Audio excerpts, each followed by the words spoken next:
The Apothecary Diaries Volume 7. Chapter 12, Child of a Foreign Land. Rather lively today, isn't it? Luo Men said, although he seemed perfectly relaxed. He wasn't wearing his white doctor's outfit today, he was in men's clothing, although his pudgy silhouette and warm expression still gave him the appearance of an old lady. He made his way slowly but steadily along the thoroughfare, leaning on his cane. Careful not to trip, Mao Mao said, keeping a watchful eye out as she walked at his side.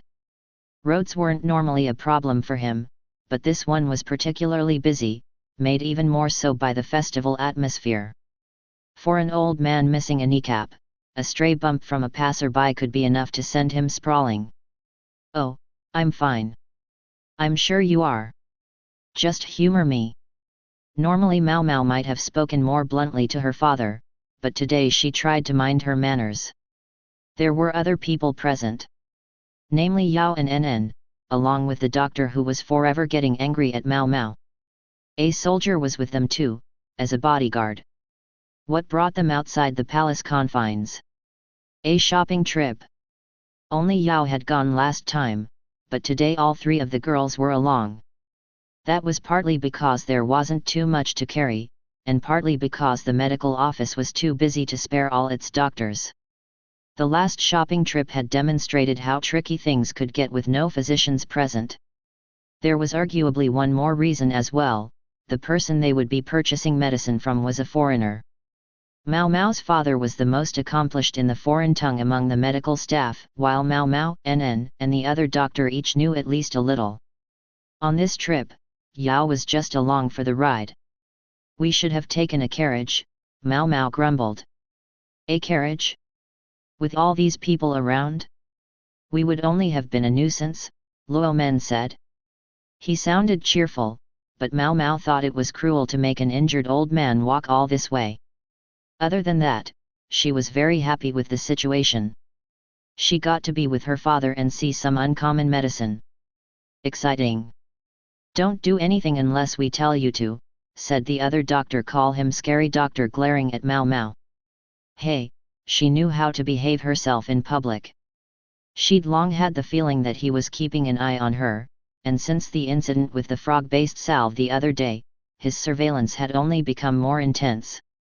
Incidentally, she had finally started to remember his name just recently. It was Dr. Liu. "Sorry about this," Luo Men said, but he didn't contradict the other man. He was going to defer to Dr. Liu. Yao seemed to have a little more respect for Mao Mao's father than before. As ever, NN was doing whatever she could to help Yao, and the young mistress had recently been quite personable. She was just sheltered. Yao was trying to look nonchalant, but Mao Mao saw her eyes dart to the storefronts from time to time. She looked antsy, ready to run. She didn't seem used to the volume of people. NN was watching just as closely as Mao Mao, and although her face remained impassive, there was something hidden behind that deliberately blank expression. Her eyes sparkled like she'd spotted a baby squirrel and was enjoying the sight. Maybe Yao had been brought along this time because the doctors figured she hadn't gotten used to going shopping the first time. Think she's really cut out for this? Mao Mao wondered. NN was diligently minding Yao. "If I had to guess, I would say she's enjoying it." Well, that was better than having to force her kicking and screaming. While Yao was busy being distracted as they passed a candy crafter, the group arrived at their destination. It was a luxurious restaurant, one Mao Mao had made use of before. It was amply supplied with private rooms where its typically rich clientele could have private conversations. Awfully convenient, those rooms. Foreign products, even just medicine, were valuable. If you weren't careful when you went to pick them up, you could find yourself robbed on the way home. That explained the bodyguard too. It being the middle of the day, there were quite a few female customers.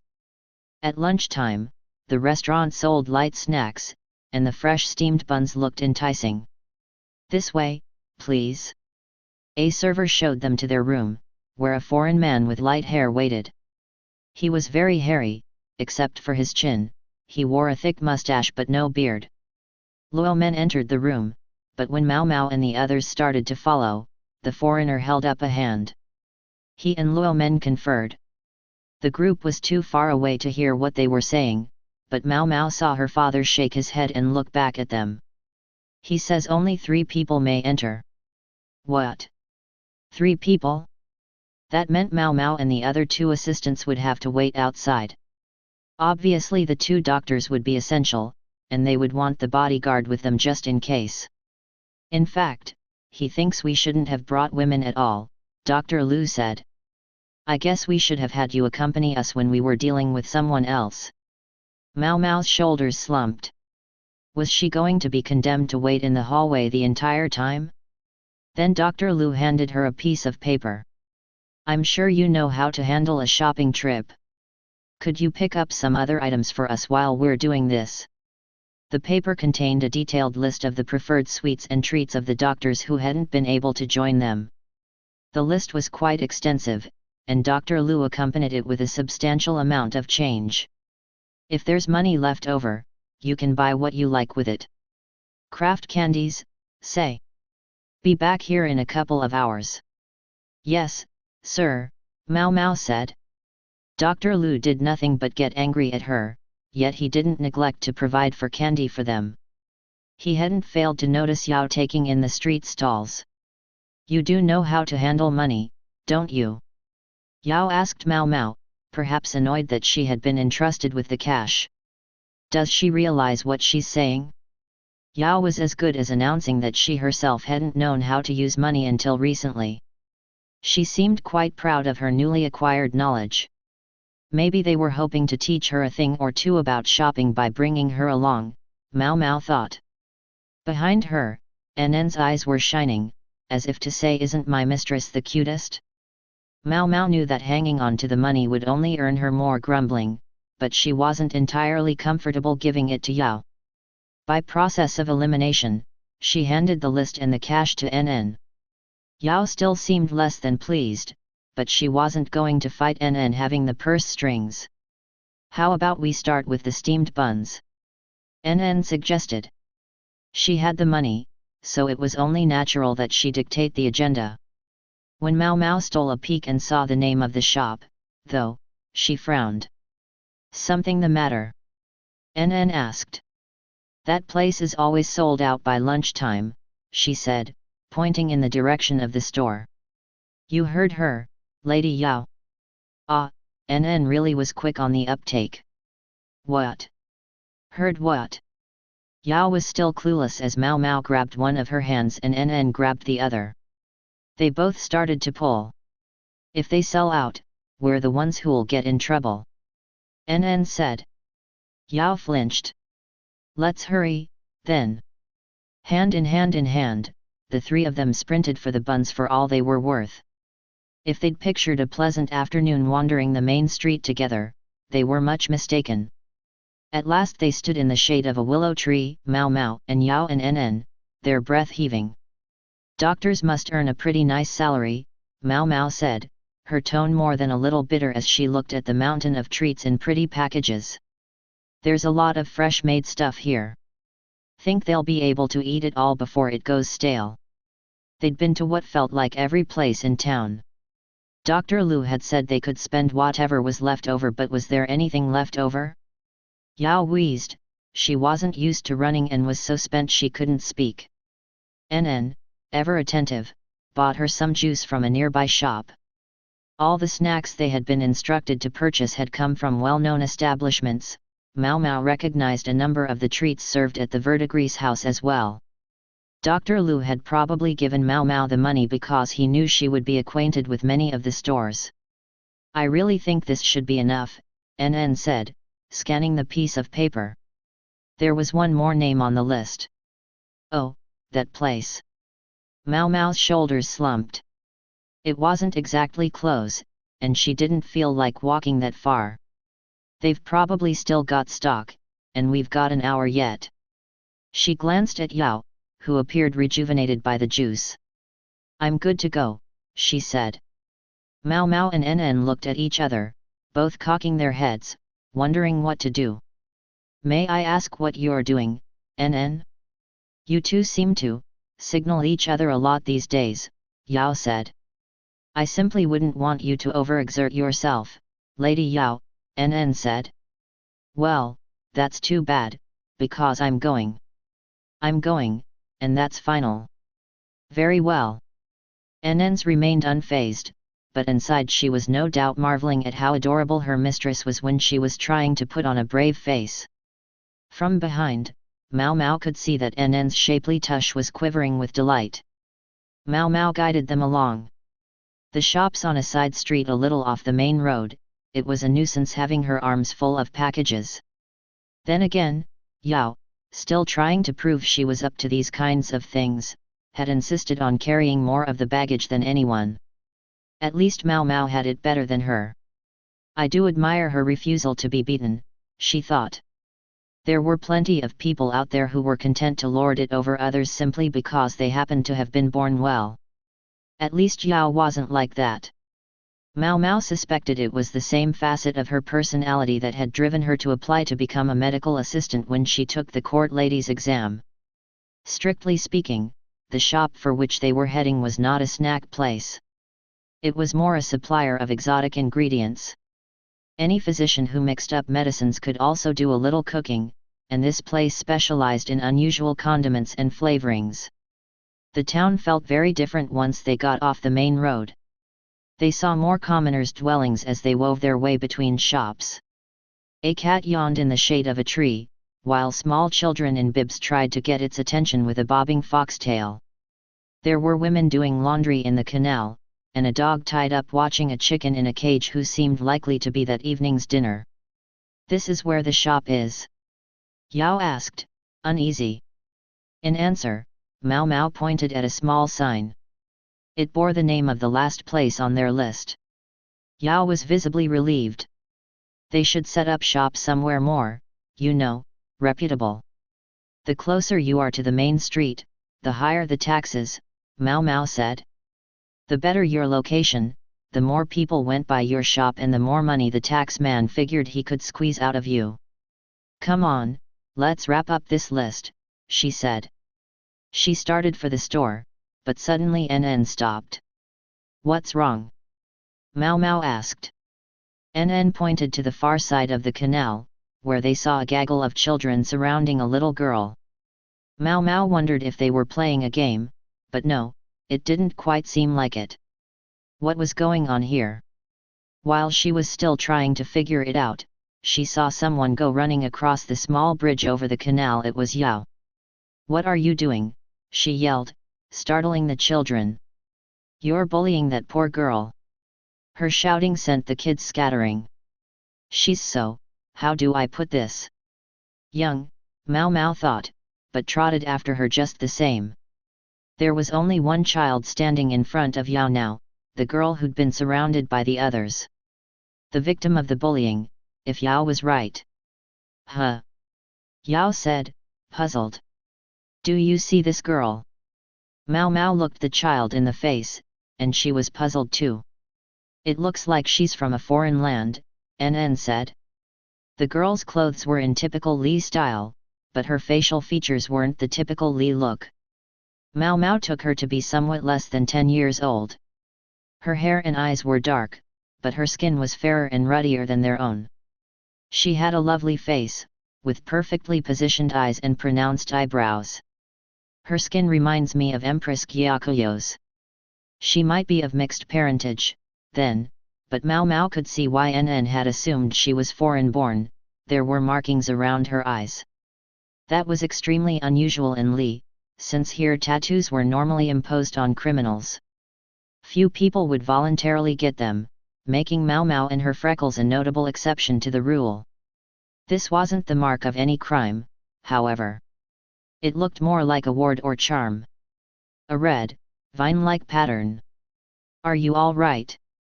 Yao asked, but the girl only looked at her with a confused expression. Yao was dismayed. I guess you don't understand me, she said. If only they could get a word out of her, but the child didn't say a thing. I don't think she can talk, said one of the kids Yao had sent running. She looked like she was lost, so we asked her where she was from, but she wouldn't say a word. We all tried asking her together, but I don't think she has a voice. With that, the child ran off again. Yao had been so willing to jump right in, but now she seemed at a loss for what to do. Don't look at me, Mao Mao thought. They were confronted with a mute child who was from another country, so they couldn't have communicated even if she could speak. What do we do? Yao asked. That's what I'd like to know. Human beings are creatures that communicate using language. Being deprived of that ability is inconvenient to say the least, as Mao Mao and the others were discovering. Yao crouched in front of the little girl. Okay, your name. What's your name? She ventured. The girl continued to stare back, sweet but uncomprehending. She said nothing, but she appeared to be listening to Yao, trying to understand her, so apparently she could hear. If she could say something, we might at least be able to figure out what country she's from. But no such luck, the child made not a peep. Having gotten herself into this, Yao was bent on at least figuring out where the child was from, but she was looking less and less hopeful. She stole the occasional glance back at Mao Mao and NN, but NN only watched, making no move to help her mistress. She could stand to lend a hand, Mao Mao thought. Early on, she'd taken NN to be Yao's faithful servant, but over time she had come to see it was more complex than that. Yes, Yao was very important to NN, and yes, NN served her impeccably, but there's something a little twisted about it. Such was Mao Mao's conclusion. Sometimes when someone was just too adorable, it left you wanting to tease them a bit, but it wasn't quite that either. However you described it, it left NN watching with distinct gratification as Yao flailed. They were going to run out of time if this went on much longer, so Mao Mao was about to step in and try to help, but she was preempted by NN. Lady Yao, I don't think she speaks our language. Let me try instead, she said. Yes, please. Yao said, relieved. She was obviously grateful for the help. Maybe she wouldn't have felt quite so glad if she'd realized NN had been savoring the sight of her struggle until that moment. Ignorance is what, again? Mao Mao thought, watching the two of them from under lidded eyes. NN asked the child her name in a foreign language. Of course, there were a lot of foreign languages. Mao Mao spoke a smattering of Shaoneset, and could read and write a few simple words in the tongues of places farther west, but she was self-taught and had no confidence in her pronunciation. NN, by her own admission, didn't speak much more than Mao Mao, so it was slow work talking to the girl. Her efforts, however, made the child's eyes widen. She started to bounce up and down. Something, whatever it was, had gotten through. She must be from Shao, NN said.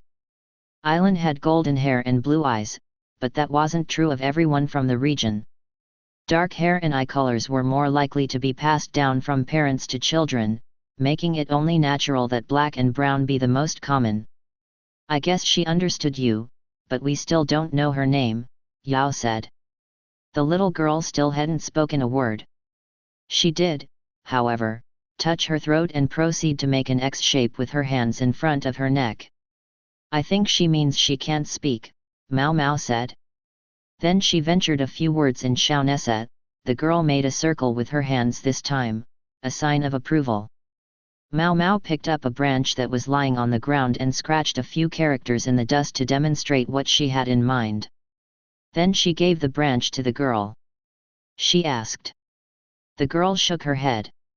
Instead she drew a picture, some kind of flower, although exactly what kind was hard to tell. Doesn't look like she knows how to write either, Mao Mao remarked. So what do we do? Yao asked. You tell me, Mao Mao said. Yao was the one who'd gone barreling into the situation. Now she looked like she felt awkward indeed. The girl continued drawing busily. What's this? Mao Mao said. The picture seemed to depict some sort of patterned vessel. Do you think it's food? Yao volunteered. I wonder what it's supposed to signify, NN said. The girl tapped the picture with her stick. Maybe she's looking for whatever it is, Yao said. When NN communicated the question to the child in her stilted Shaoneset, she was rewarded with a big circle. The girl held out her hand to them. In her palm was a single small piece of gold. Whoa, whoa! Mao Mao said. There wasn't much of it, but it was gold. Not the sort of thing to go around showing to just anybody. She pressed the girl's hand closed again. I guess she's got money and wants to go shopping. Sounds right to me, NN said. Yeah, Yao agreed. But so far we have no idea what she wants to go shopping for, Mao Mao said. She looked at the picture and asked. The girl shook her head. This would have been easier if she was a better artist. Maybe at least as good as Zhou Yu, Mao Mao thought. She dismissed the idea. That sort of thinking wasn't going to get them anywhere. The girl's picture was actually pretty good, considering how young she was. I think it looks like food of some kind. Any clues as to what? Mao Mao said. But they weren't making any headway. The little girl looked toward the canal, where the children Yao had scattered had started playing down by the water. They were fishing something up crayfish, Mao Mao realized. They could be quite tasty if you cleaned the mud off and cooked them. The girl, however, was shaking her head as if to say that crayfish were not her objective. I don't think we can do any more good here. Why don't we take her back with us? The medical officers speak better Shaonese than we do, Mao Mao said. That's true, agreed Yao, who was all out of ideas. Come on, let's go together, she said and took the girl's hand. The child looked confused, so Mao Mao explained. The girl shook her head again. She was obviously eager to communicate something, but with her unable to speak, it just wasn't getting across. She could only scratch pictures in the dirt. Does that look like a steamed bun to you? NN said. Now that you mention it, it sort of does. It was hard to tell, the picture was just kind of a circle. Mao Mao and the others cocked their heads and peered at it. The girl cocked her head, too, as if she was saying, you still don't understand? Maybe it's a fruit, Mao Mao said. Yeah, like an apple, said Yao. It was true that the circle had what looked like a stem and leaf attached to it. The other items sort of looked like fruits and snacks if you thought of them that way. Wait, NN said. The girl waved her arms vigorously. This appeared to be the right answer. Mao Mao spread out the cloth bundles, showing the girl the various treats they'd purchased that afternoon. But the child shook her head at each one. I think we've got pretty much everything you can buy, Mao Mao said. Baked treats, steamed treats, sweet things, savory things. It had been a long list. About the only thing in town we haven't gotten yet is from that last place on the list. She pointed at the shop and the girl began to bounce. Huh. They couldn't be sure they were on the right track, but they managed to communicate that they were going to go to a shop selling treats. The girl started bouncing even faster. Does she want us to take her with us? That seemed to be the message. There was something she wanted at that shop. Mao Mao and the rest of the little troop crossed the bridge and headed for the place in question, a folk house-style building with a sign outside. It was shut up tight, and looked dark and somehow sad. The little girl must not have known that this was the place, she couldn't read the sign, after all. This place sells snacks, asked a deeply skeptical Yao. Strictly speaking, it's not a snack shop. It's a pretty, interesting place, Mao Mao said. She opened the door with a clatter. They discovered there was another customer there, along with the pudgy shop owner. The customer seemed to be a woman, but a very tall one, with noticeably tanned skin. Mao Mao wasn't good at guessing foreigners' ages, but she took the woman to be at least in her mid-30s. Is she a foreigner? Mao Mao wondered. Jazgal, the woman said. Jazgal? Mao Mao didn't know what the word meant. The little girl, however, went rushing over to the woman. The woman asked in Shaoneset. Jazgal, it appeared, was the girl's name. It seemed much harder to pronounce than a name like Island, even though both were from the same language. So is that her guardian? Maybe her mother or something. Mao Mao said. Seems like a safe guess. Even though they don't look much alike, NN said. All three of them felt spent. Is this what all that stress had been for? Jazgal was communicating something to the woman, pointing at Mao Mao and the others. Perhaps it is you who saw Jazgal safely here, the woman asked them.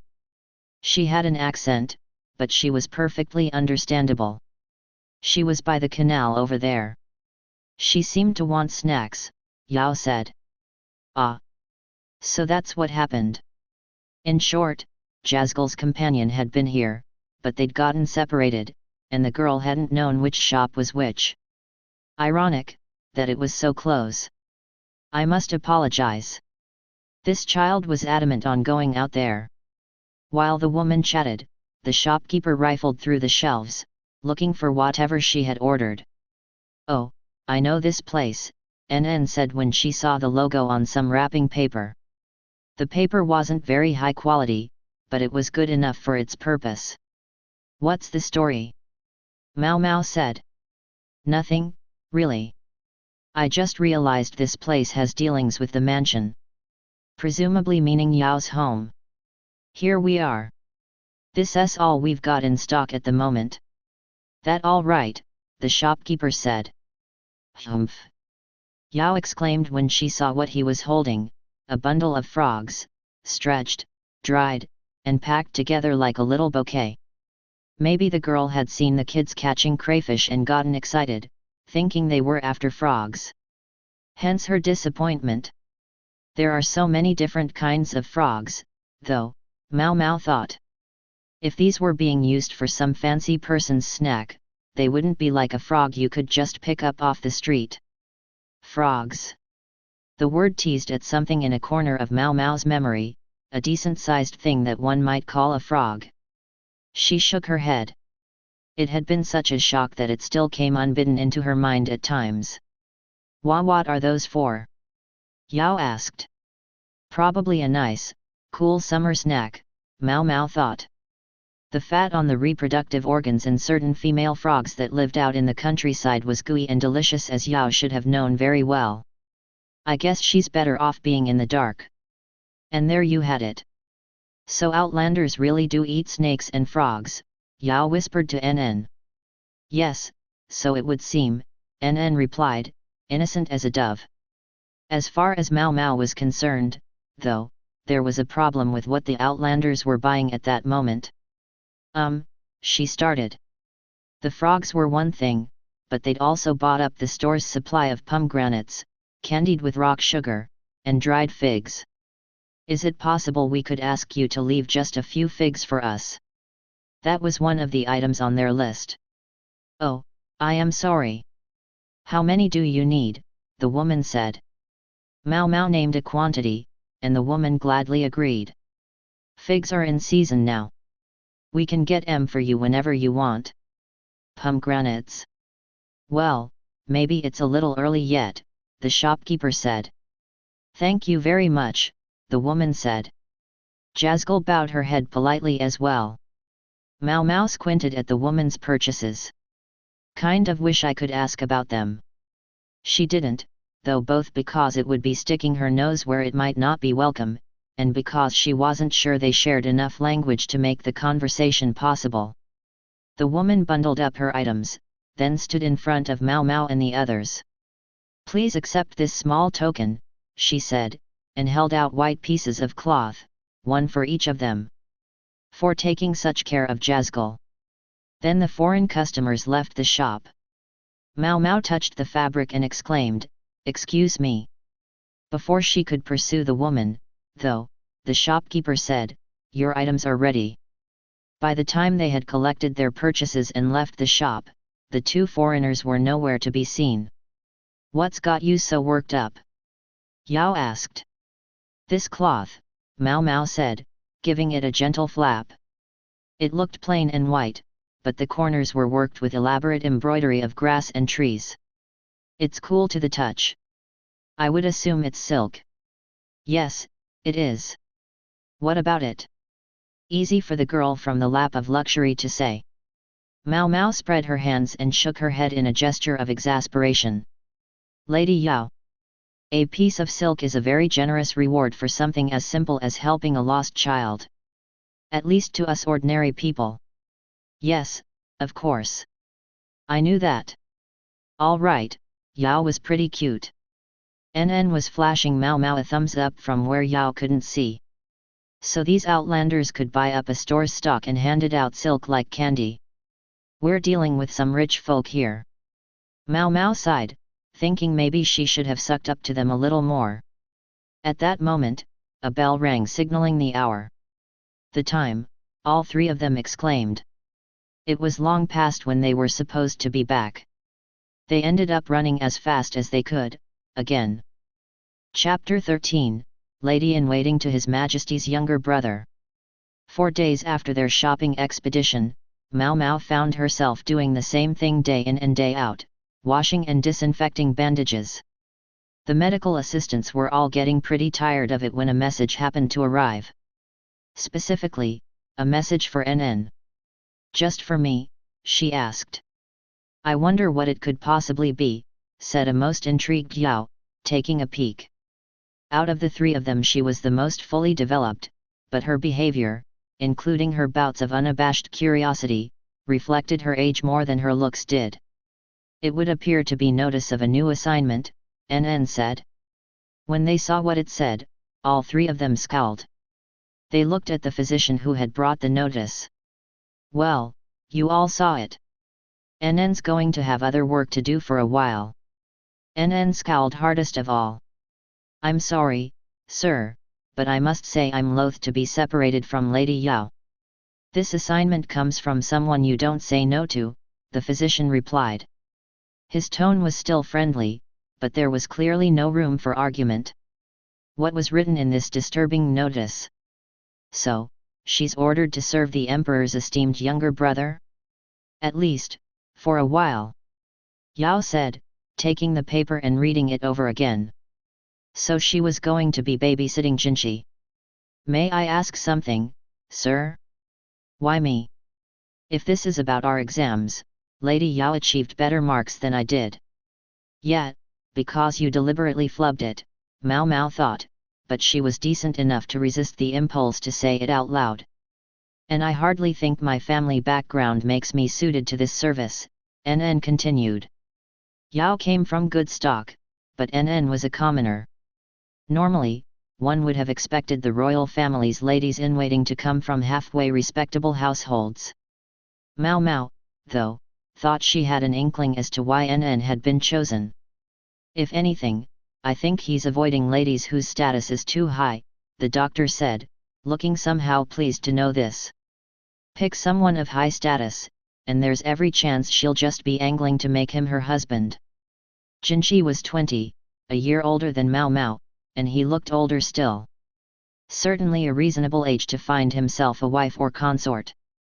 Indeed, it was starting to seem odd that he hadn't. With that face of his, the wrong person could make his life a living nightmare, the doctor said. As Mao Mao had suspected, then. NN could be warped in her own particular ways, but she was unstintingly devoted to her mistress. She wouldn't pull anything outrageous with Jinchi. She was so dedicated to Yao, in fact, that it was written plainly on her face that she had no interest in taking up this position. How rude of her. Word is that Mao Mao was in the running. The physician glanced outside, where a freak with a monocle was pressed up against the window. Evidently he was back from his hiatus. Everyone seemed to be used to him by now. But some highly ranked individual insisted she wasn't fit for the position, so she was dropped from consideration. Just as the freak was staring his hardest, 2 of his subordinates came up from behind and peeled him away from the window, dragging him off. Mao Mao wished he wouldn't come back, but she knew better than to hope for more than a few minutes' respite. They want you there tomorrow. I know it's sudden, the physician said. NN didn't respond. Even her face remained impassive, but she somehow still managed to give off an aura of absolute disgust with the idea. She glanced at Yao, looking for help, but Yao simply said, "If it's a matter of family background, there's not much we can say." Mao Mao had thought she might be jealous, but she was surprisingly willing to come around when confronted with that logic. Maybe it was because she knew just how good NN was at her job. "They could send you just about anywhere, NN. I hope it goes really well," she said and flashed the other woman a brilliant smile. Mao Mao briefly thought that it might be her little way of getting NN back for leading her around by the nose all the time, but it didn't seem so.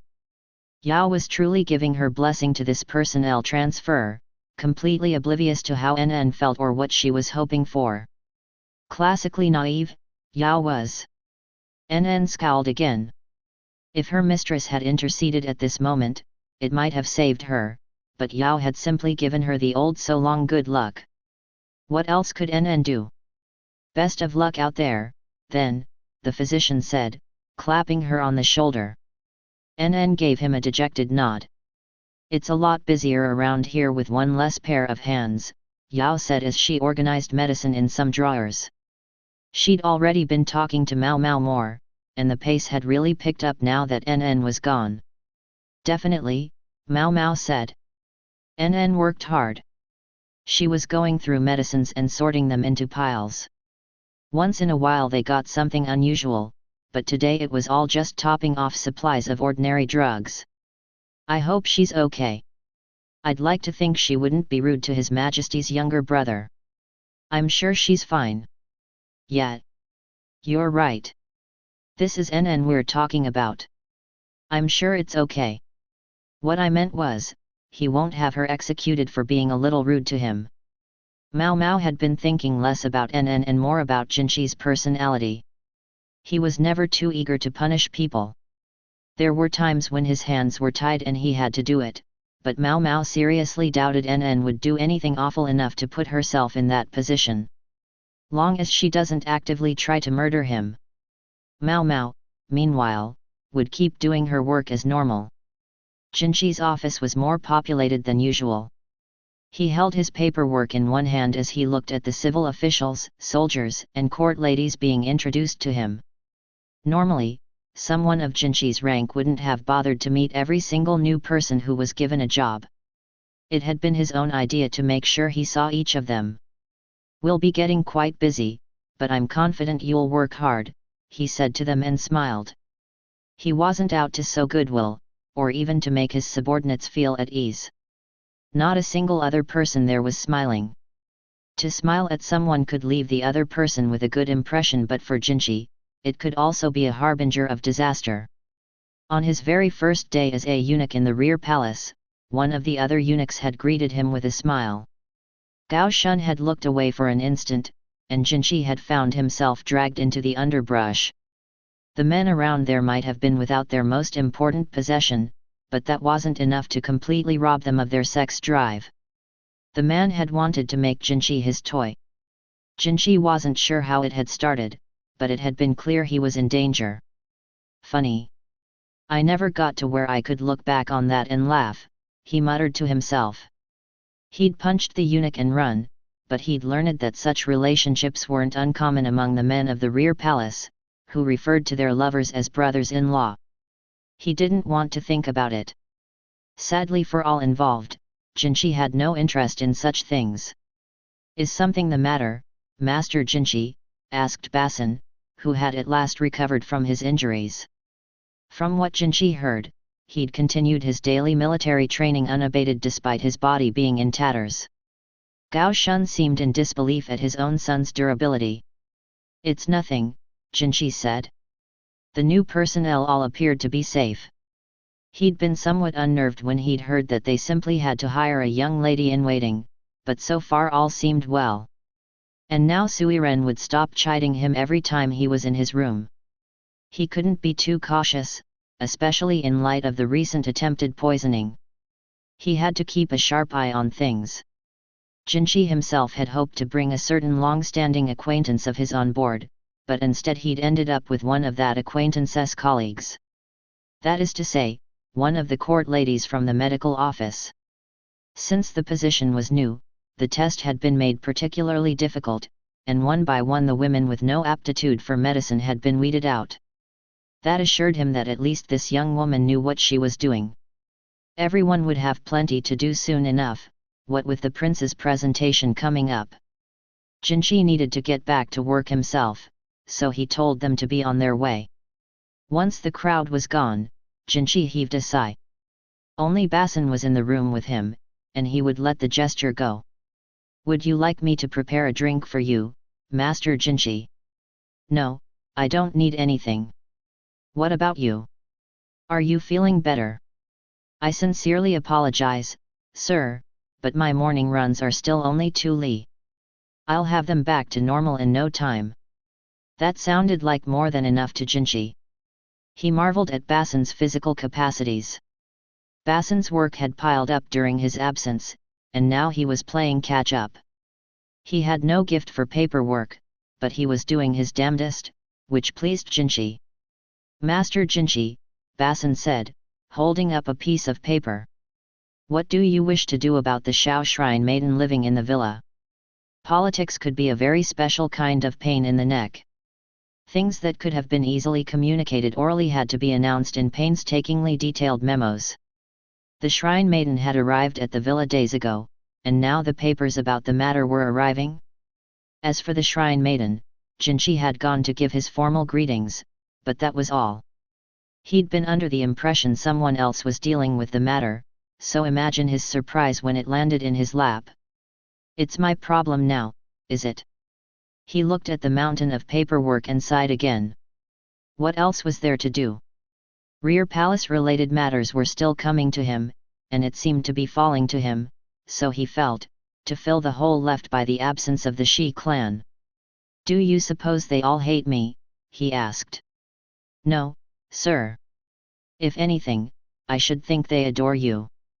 "I wish you wouldn't say that with such a straight face." "No? I think they all came here out of a genuine desire to meet you, sir." The worst part was, there wasn't a hint of malice in Basin's voice. The reason court ladies weren't allowed in his office was that so many of them would drop their papers just to have an excuse to drag out their time there. In fact, the occasional male bureaucrat tried the same thing, such that these days, anyone who dropped their papers in Jinchi's office was thereafter barred from entering. Jinchi didn't actually consider it a black mark on the perpetrators, but to outsiders it was impossible not to think that there was something strange going on in there. Some people got the idea that Jinchi's office was a place where the slightest slip would be severely punished. Despite all of this, the quantity of paperwork never seemed to lessen. In any case, the Shao Shrine Maiden. "Yes. The physicians haven't yet been to see her, have they?" Jinchi asked. "No, sir. The plan is for Medical Officer Kin and the new medical assistants to be the ones to examine her." This woman was a foreign dignitary, a shrine maiden. They couldn't blithely subject her to examination by men, even if she was here for medical treatment. They would send the eunuch Kin Luo Men Mao Mao's father, Lagon's uncle. The court ladies would be the ones doing the actual examination, with Luo Men making the diagnosis based on what they told him. A roundabout method at best. Roundabout, but necessary. It was what the Shaonessa delegation had asked for. Jinchi had just appropriated one of the medical assistants for himself, leaving only 2 of them, but at least Mao Mao would be there. He expected her and Luo Men to work well together. "All right.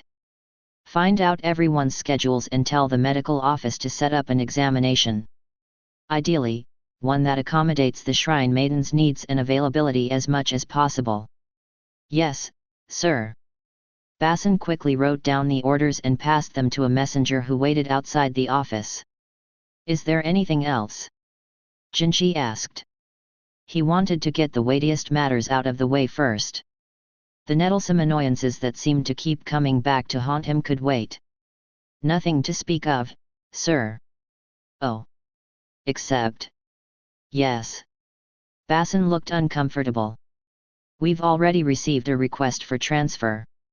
He held out the written request, which Jinchi took and studied. It was written in a very accomplished hand. It must have come from one of the people he'd met earlier. A court lady named NN requests to be transferred back to the medical office. She was one of the medical assistants. Birds of a feather, as they said.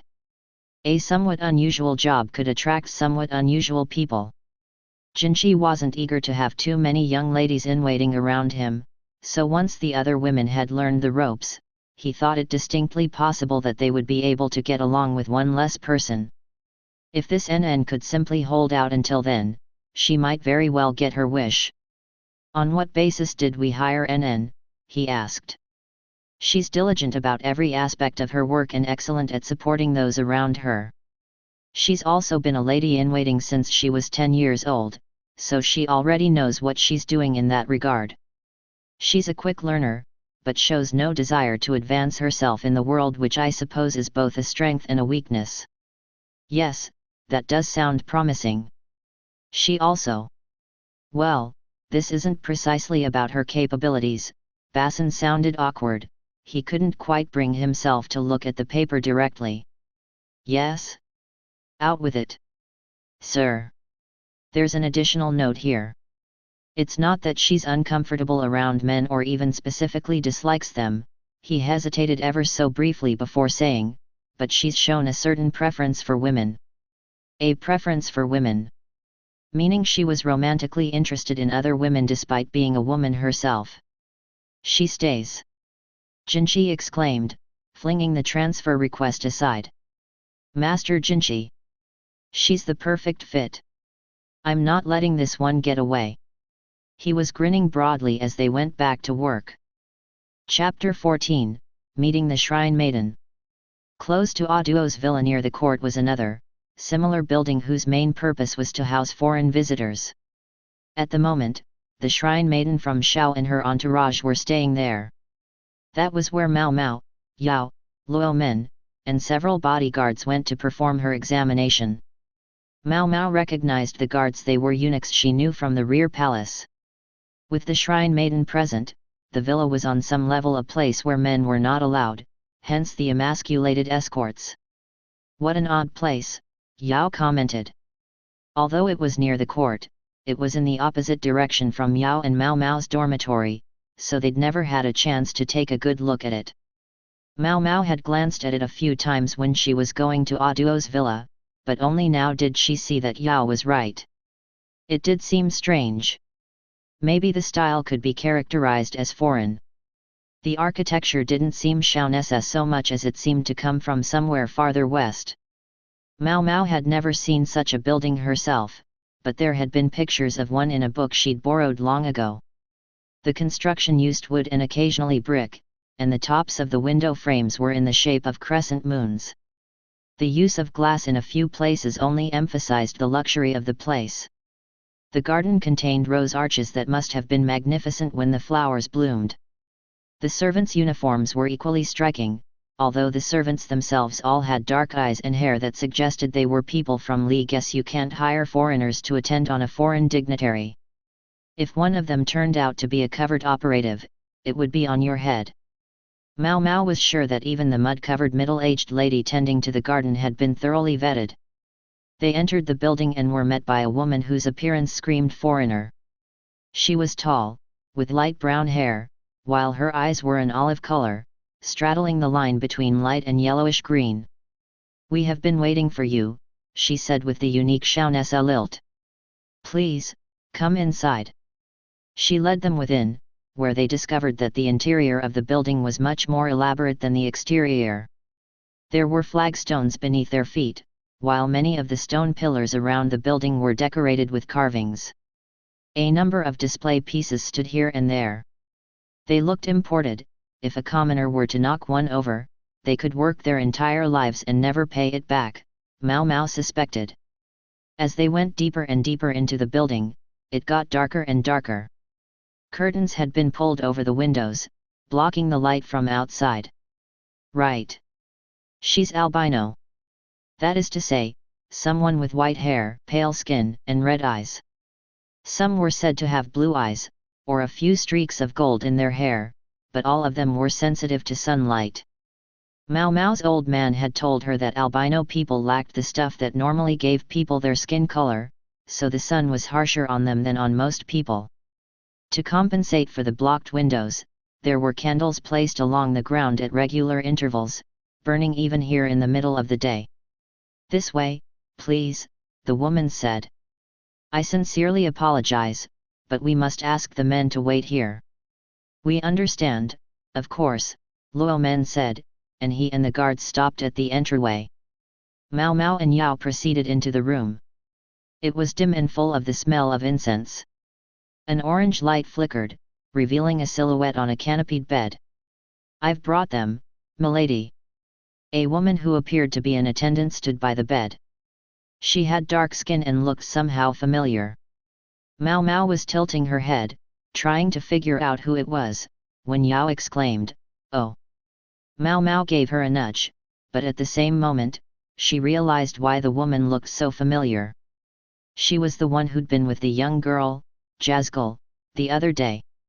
The embroidered cloth she'd given them as a thank you had led Mao Mao to assume she was a rich woman, but she never would have guessed that she was the shrine maiden's attendant. "So the shrine maiden eats frogs too, huh?" She'd thought for sure that the shrine maiden avoided meat and fish on the basis that one wasn't supposed to take a life. When she'd heard the woman was sick, Mao Mao had guessed it might be due to malnutrition from not eating meat, but she seemed to have been wrong about that. The tanned woman appeared to remember them too, for she looked startled but only for a moment. She soon collected herself, her face impassive once more. Mao Mao and Yao were here on business. None of them could take time for personal reminiscences while they were on official duty. "If you would," the attendant said, her accent thick. She pulled aside the curtain, revealing a beautiful woman who was indeed albino. She looked young for someone who was supposed to be in her 40s. Mao Mao thought she seemed rather tall, though it was hard to tell while she was lying down. She also had a slight paunch, although her hands were long enough that she didn't look overweight. If she were a little younger and a little slimmer, Mao Mao thought, well, then she would have looked exactly like the foreign woman the painter had spotted. And then there was... Yes, they do resemble each other. Meaning the shrine maiden and the white lady. Mao Mao also had her secret mission, entrusted to her by La Han. He wants to know if this shrine maiden really has the qualifications to be a shrine maiden, or if her qualifications had gone long ago, when she had borne the white lady. I'll have to see if there's any sign she's given birth. The quickest way would be to simply peek between her legs, but that was off the table. There was rude and there was rude. There's another way, though. During pregnancy, the belly expanded rapidly over the course of 9 months. It got so big it could almost burst, only to deflate as soon as the child was born. This resulted in stretch marks, which occurred because the skin couldn't always grow fast enough to keep up with the rapid expansion of the belly during pregnancy, causing it to physically break. Empress Kyakuyo and consort Li Hua both managed to avoid them, though. Typically, birth resulted in stretch marks. It wasn't a guarantee, but it was one bit of evidence Mao Mao could use. I'm hoping she'll at least let me look at her belly. Mao Mao bowed and approached the bed. She and Yao had already discussed their respective responsibilities. Mao Mao would do the actual examination while Yao took notes. Yao had wanted to do the exam herself, but one of the physicians said that Mao Mao took more accurate pulses, and Yao had to acquiesce. Even if she hated knowing that she wasn't doing as well as Mao Mao. Mao Mao was starting to understand the many reasons NN found Yao so adorable. She was almost unbearably earnest and open, and when someone disagreed with her she could be by turns obnoxious and inspiring. Just as she'd accepted Jinchi's selection of NN as one of his ladies-in-waiting, she was good enough to admit that Mao Mao outstripped her in medical abilities. They'd already seen a written report detailing the nature of the shrine maiden's complaint and what treatments had previously been tried. Mao Mao and her old man had discussed it together and come up with a number of possible diagnoses. I'd like to start by taking your pulse, milady, if I may. Mao Mao said, speaking slowly and distinctly. Please do, the shrine maiden said, holding out her hand. Mao Mao found it soft to the touch. The pale skin made it easy to see where the veins were. She placed 3 fingers against the maiden's wrist. She could feel the woman's heartbeat against her fingertips, ba-bum, ba-bum, ba-bum, and she measured how many beats there were in a set period of time. She gestured to Yao, using her fingers to communicate the number, which Yao recorded with a portable writing set. "Are you feeling nervous? Your pulse is a bit fast," Mao Mao said. The question must have escaped the shrine maiden, for she gave Mao Mao a questioning look. The woman beside them said a few words in Shaoneset, whereupon the shrine maiden smiled and said, "Yes, a little." The number wasn't abnormal, in any case, so Mao Mao saw no cause for alarm. She said, "May I touch your face, ma'am? I'd like to examine your eyes and tongue." "Please, go ahead." Mao Mao put her hands on the shrine maiden's cheeks. She had laugh lines, but otherwise her skin was firm and beautiful. Mao Mao pulled down the skin under the woman's eyes so that she could see the eyeball better. Then she had her open her mouth and stick out her tongue. We were lucky, in a way, Mao Mao thought. She was thinking of their encounter with the girl Jezgul the other day. Pomegranates and Hesma. The items the attendant had bought that day were medicinal in nature. Yet the report they'd been given hadn't said anything about that, implying the medicine was simply part of the shrine maiden's regular diet. Mao Mao glanced at the woman standing beside the bed.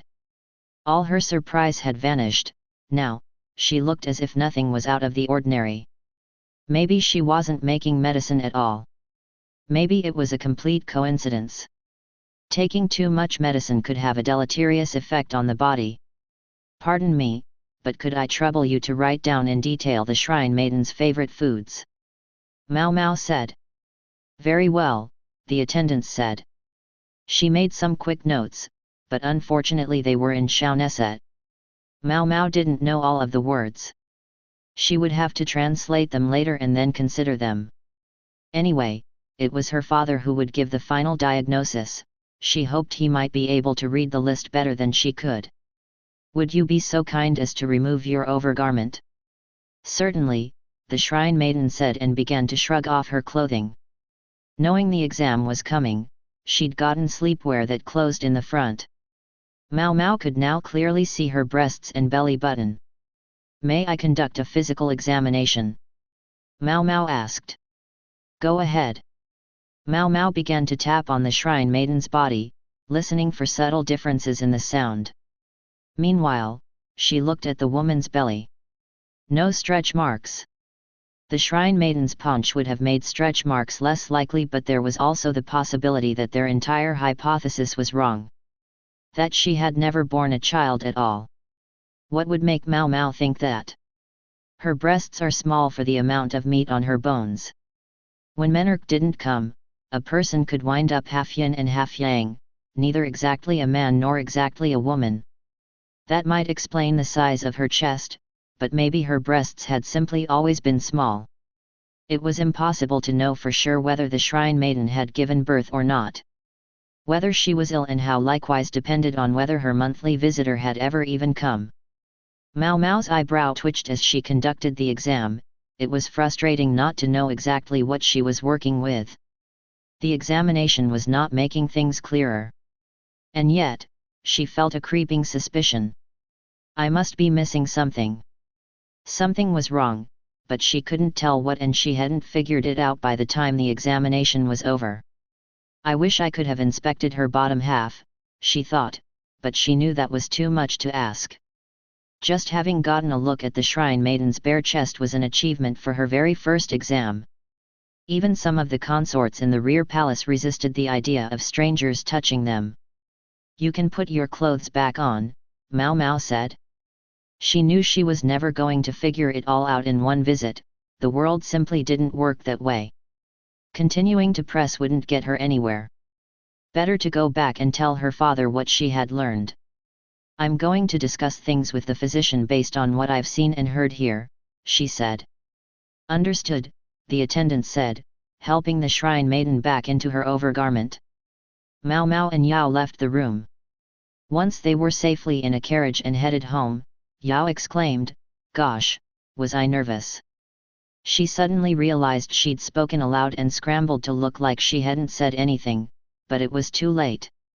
If NN had been there, she would have been making an "isn't my mistress cute when she blurts something out" face. But she wasn't there. Instead, Mao Mao studied Yao closely. The results of the first examination, in Mao Mao's mind, could only be called inconclusive. Especially when she couldn't even consult with her father then and there, but had to wait until they left the villa. There's got to be a better way. The woman had come all the way from a foreign country, taking a whole sea voyage just to get treatment here, so Mao Mao assumed she believed the doctors in Li could help her. Yet now that she was here, a real doctor wasn't even allowed to look at her. "How'd it go?" her father asked, but Mao Mao had a sense that the gentle, pleasant, and endlessly affable man already knew the answer. Hence she dove right in. "Do you believe the honored shrine maiden is really sick?" she asked. "What do you mean? She came all the way from Shao, didn't she?" Yao said. "Yes, a long, difficult voyage. I suspect she is ill, but I have my doubts about whether it's something she needed to come all the way to Li to cure," Mao Mao said, careful to speak politely to her father when in Yao's presence. "And what do you think is the nature of her indisposition?" Luo Men asked. Mao Mao consulted Yao's notes as she replied. "She reports fatigue and sleeplessness, lack of physical stamina, and weight gain. And one other thing that concerns me more than anything else. The shrine maiden supposedly had a broken bone that refused to heal, the pinky finger of her left hand. It wasn't a hindrance to her daily life, but it couldn't make things any easier for her." Mao Mao concluded, "I think her female qi is decreasing, leading to these problems. It's not unusual as women grow older. In fact, it was quite a common ailment when the monthly visitor stopped coming. With the drop in female qi, body and mind could both suffer. For one thing, the bones frequently grew fragile. 40 was somewhat young for the visitor to cease arriving, but hardly unheard of.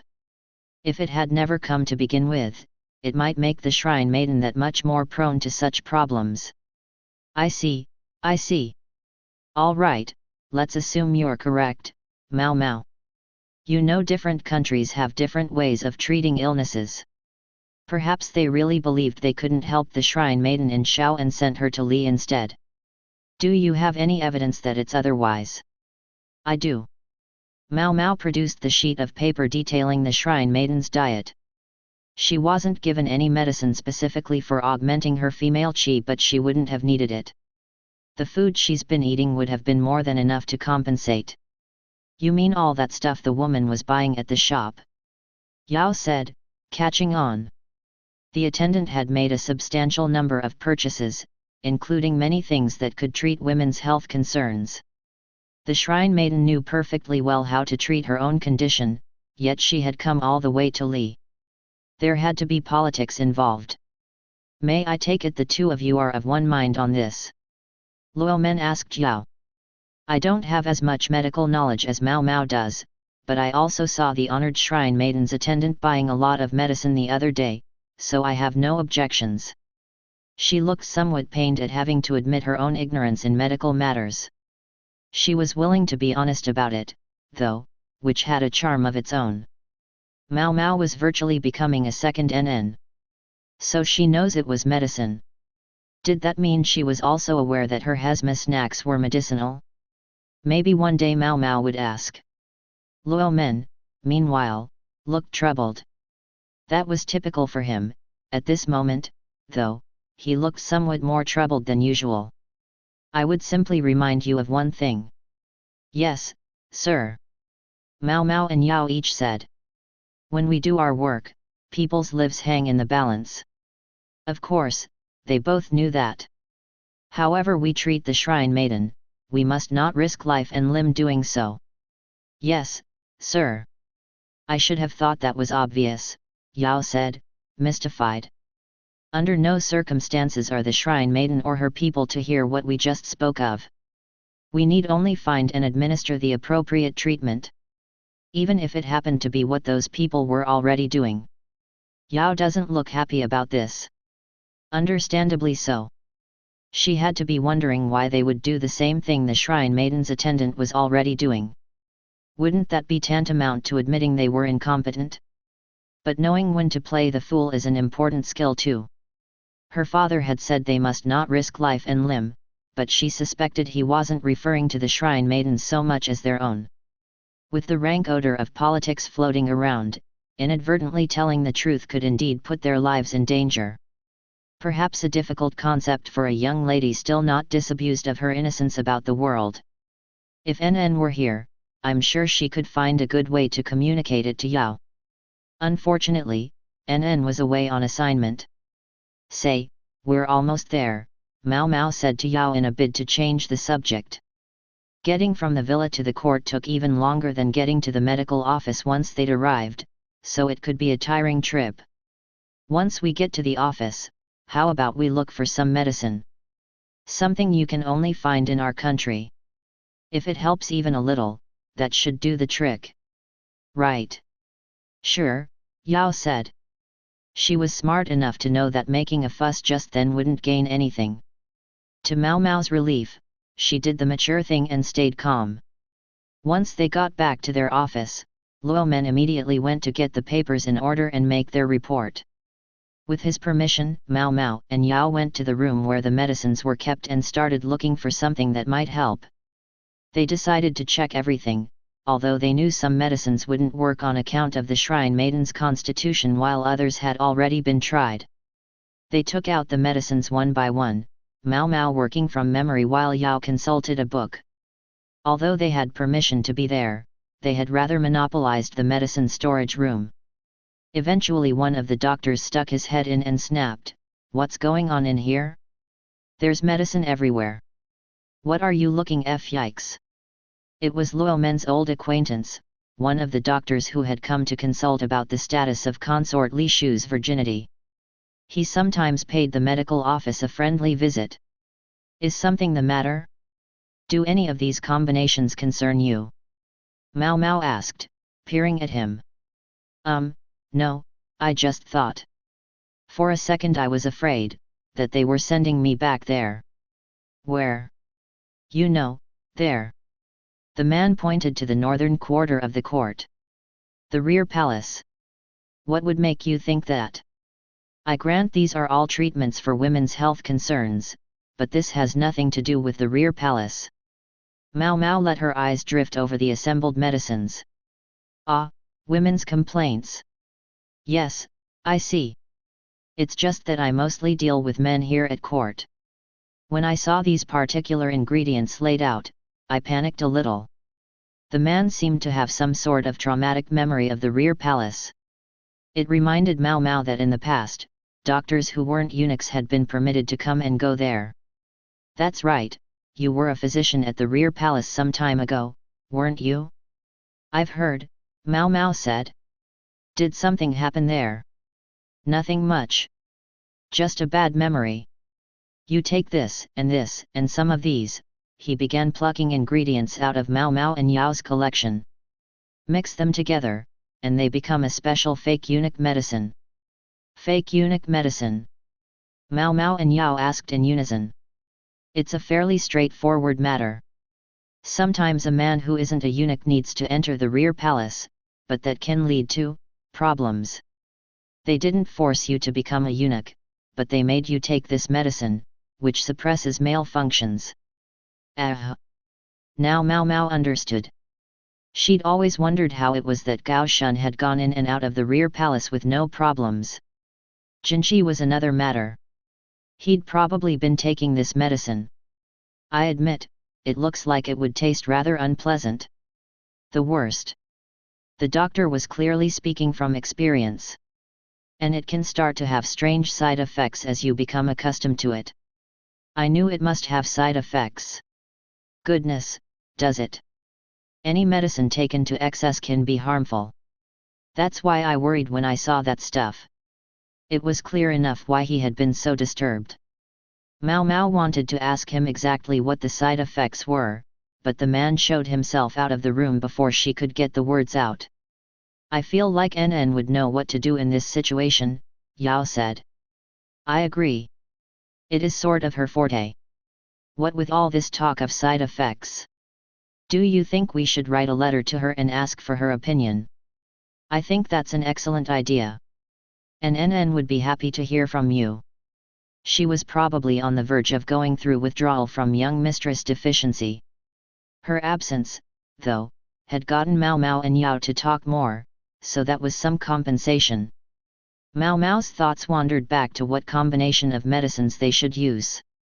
Chapter 15, Mom. They went to examine the shrine maiden several more times. On the way home from one such visit, the scene outside the carriage looked as lively as a New Year's celebration.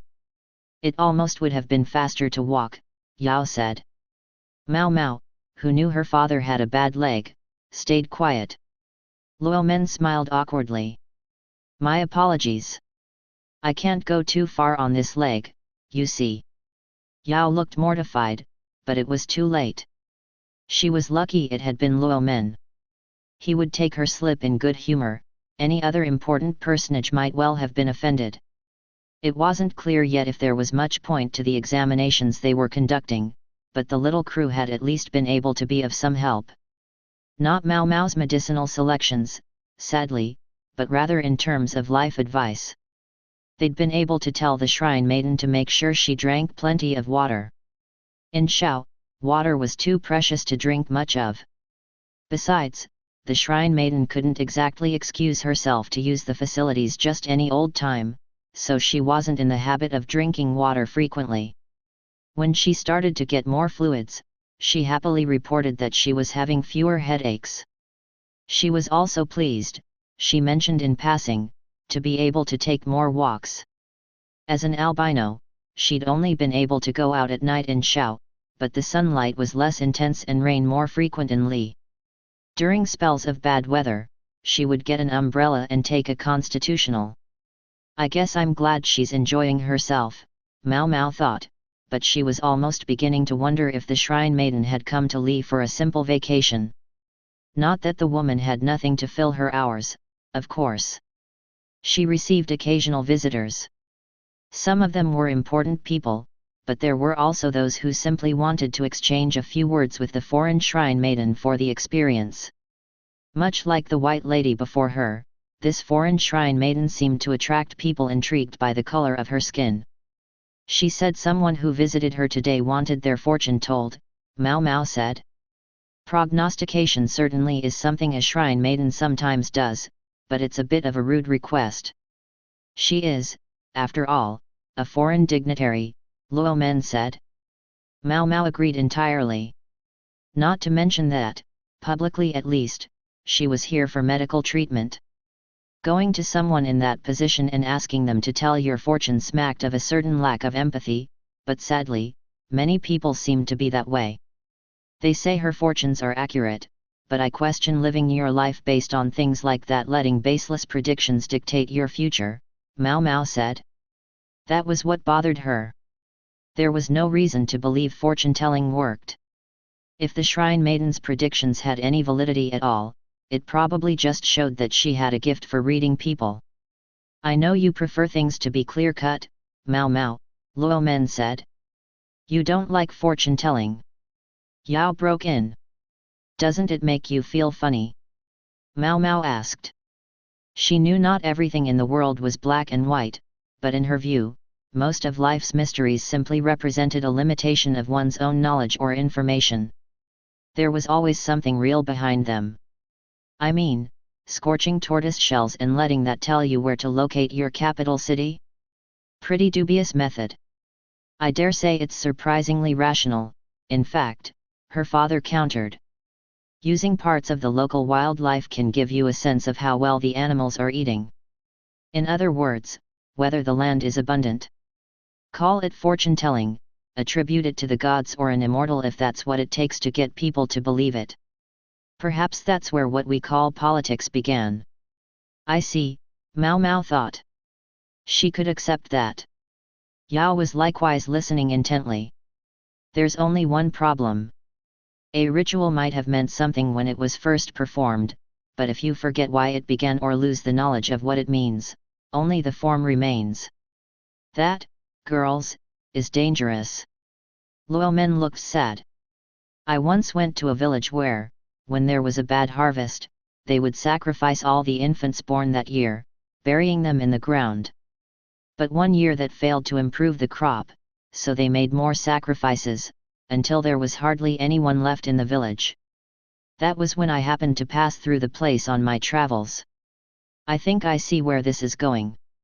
Her father had known much hardship, and by this point in the story, Mao Mao had a good idea of what he was getting at.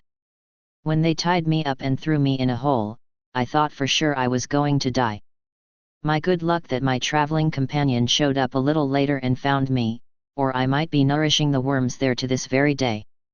Yao was speechless at the composure with which Luomen conveyed this grim tale. As perceptive as he was a bit numb to stories of his own misfortune. Suffice to say he hadn't chosen to become a eunuch.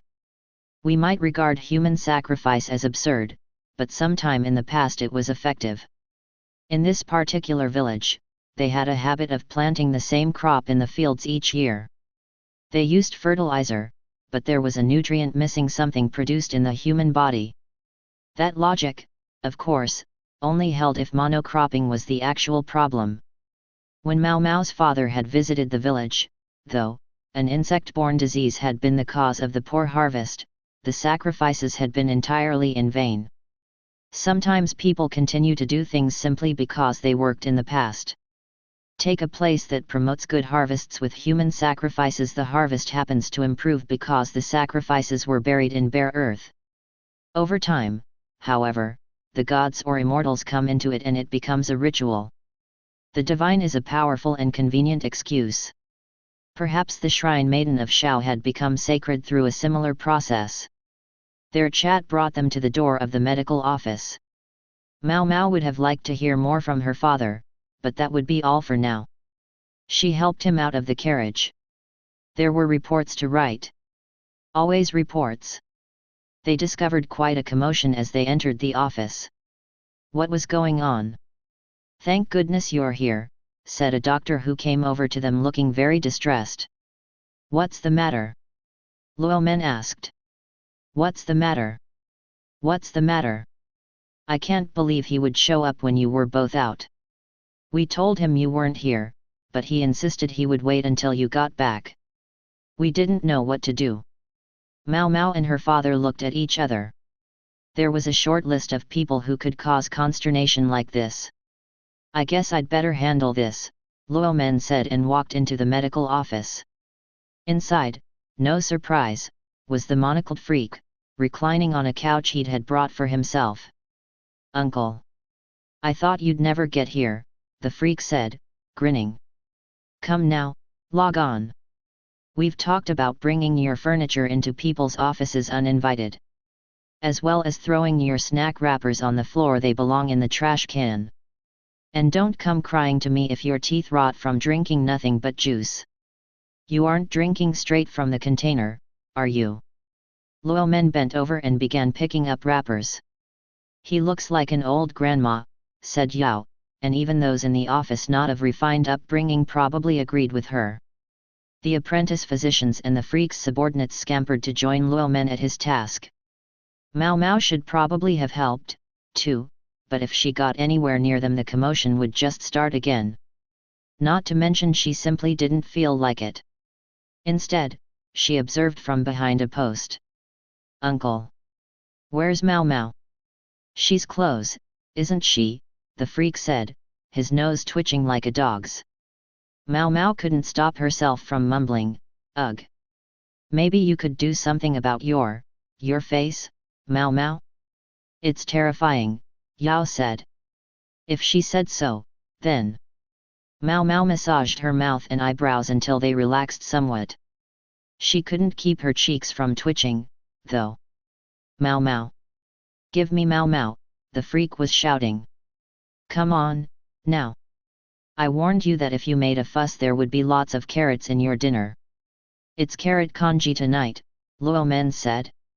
If people didn't think he seemed like an old lady already, they would now. Several people were holding their stomachs, overcome with mirth. The rest were looking around, not knowing what to do. I want egg in my congee, uncle. I mean no. Where's Mau Mau? I have a legitimate reason to be here today. That's somewhat hard to believe, with you lying around on a couch you brought yourself, getting snack debris everywhere, Luo Men said. He opened a drawer, took out a toothbrush, and gave it to the freak strategist. The message seemed to be, brush your teeth. You can start by telling me what your reason is. I know you lose all sense of proportion when it comes to Mau Mau. If I agree with why you're here, we can go from there. The strategist, shoving the toothbrush in his mouth, nodded eagerly. Mau Mau picked up a basket of used bandages in the hallway. She trusted her father to handle things. If she was lucky, the two of them would finish their little chat while she was still doing the laundry. It was perhaps an hour later, when she'd gotten through the washing and was beginning to hang the bandages to dry, that they called for her. Her father arrived looking tired. What did he want? Asked not Mau Mau, but Yao. Something rather surprising, I must say, Luo Men replied. Yes. The prince's presentation will be soon, and Logon wants Mau Mau to be his food taster at the dinner. Does he really plan to be there? Mau Mau thought. La Han claimed there was hardly a garden party or get-together that the strategist bothered to attend. That included, she was given to understand, the last imperial garden party she'd been a food taster at. Why? Mau Mau asked. She knew perfectly well that there must be plenty of people out there with grudges against him, so that explained the need. But to think that he would ask for her personally. Not that he seemed to object whenever anyone else asked Mau Mau to check their food for poison. If he'd asked for you to be his lady-in-waiting, that might be one thing, but a food taster? That's a harder request to turn down. No one is going to object to him having his own taster, particularly after the incident with the food poisoning. How would you like to handle this? Is that really a question? Mau Mau said. When her father said the request was hard to turn down, it was as good as telling her they couldn't say no. Her old man had always been a soft touch, anyway. After what had just happened, people had started calling him Mom, not that it mattered to Mau Mau. Not that it mattered at all. May I ask something? Yao said, raising her hand. Luo Men nodded. Weren't Mau Mau and I supposed to attend the Shrine Maiden at the banquet? Yes, that was the intention. She'll have to get by with only one of you. Whether that would be Mau Mau or Yao had yet to be determined. The Shrine Maiden was to have two food tasters, one from Shao and another from Li. Given her status and all the attendants, guards, and others around her, the one from Li was fortunate simply to be able to be anywhere near her. All right. You go with him, then, Mau Mau. It'll be simplest if I take care of the Shrine Maiden. Yao was firm, but Mau Mau said, hold on, don't I have a say in this? She was, frankly, frightened of what NN might do if she let Yao taste food for poison. Besides, she wanted to do it. He asked for you specifically, so I think you should accept. Anyway, just think of what would happen if you attended the Shrine Maiden and Grand Commandant Qin was lurking around. To that, Mau Mau could say nothing. Her father was silent as well. The strategist's impetuous behavior was, for the most part, politely ignored by his compatriots, but they wouldn't want him acting like that around a foreign dignitary. Especially one whom not even castrated men were allowed to come into contact with. Mau Mau, Luo Men said, patting her shoulder. You can leave the Shrine Maiden to me, Yao said, patting the other shoulder. Are you sure we can't reconsider? Mau Mau asked, waving her hands and looking at them. I'm afraid we simply can't refuse this request, Mau Mau. Considering the implications for the Shrine Maiden, you have to attend Logon. We wouldn't want an international incident. Come on, Pops, you must still have a trick up your sleeve. Giving her another pat on the shoulder, Luo Men said, I'm afraid not. Chapter 16, The Dinner. Time does not always flow at the same rate. Pleasant times are all too brief, while difficult stretches drag on and on. The days before the banquet went as quick as a flash, for time is likewise swift when something unpleasant looms. Mao Mao was emphatic that until the day of the event, she didn't want to go to the strategist's place unless absolutely necessary. Yao, meanwhile, was positively excited to have been entrusted to handle a job all by herself. She stayed at the Shrine Maiden's villa for several days prior to the banquet, as requested by the Shrine Maiden herself, in order to get familiar with the kind of food she ate on a daily basis. Although the particulars of her diet had been carefully enumerated and reviewed, the woman wanted to be sure there would be no mistakes. Mao Mao had been keen to sample the foreign food. She placed the blame squarely on the freak strategist for making her miss this chance. Yao had never been a food taster before, so before she moved to the villa Mao Mao showed her the ropes. Yao was an eager student, taking plenty of notes. Mao Mao was confident she had gotten it all. On the day of the banquet, they had to report for work an hour earlier than usual. Ugh! I don't want to do this. How many times had Mao Mao had that thought? She'd lost count. She forced herself to change clothes, leaving her room only at the last possible moment. Even then, she didn't go out of her way to look enthused about it. Oh, Mao Mao. Well. Haven't seen you for a while. Who should she meet in the hallway but NN? The other woman hadn't been sleeping in their dormitory since being assigned as Jinchi's lady-in-waiting, but had a different place to stay. She was clearly fatigued, however, her gaze vacant, her lips dry. She swayed slightly as she walked, like a ghost. Suffering from a lack of Yao? Mao Mao wondered. Mao Mao. Where's the young mistress? Oh, Yao? She's not here. At the news, NN looked like a star had fallen out of the sky and hit her clean on the head. She stumbled over and leaned against the wall, gradually sliding down to the floor. She looked like she was melting, or like a snail that had been sprinkled with salt. Are you all right? Said Mao Mao. She clearly wasn't, but it seemed polite to ask. Young mistress, was all NN said. She really is smitten. Mao Mao poked NN a couple of times, unsure what to do.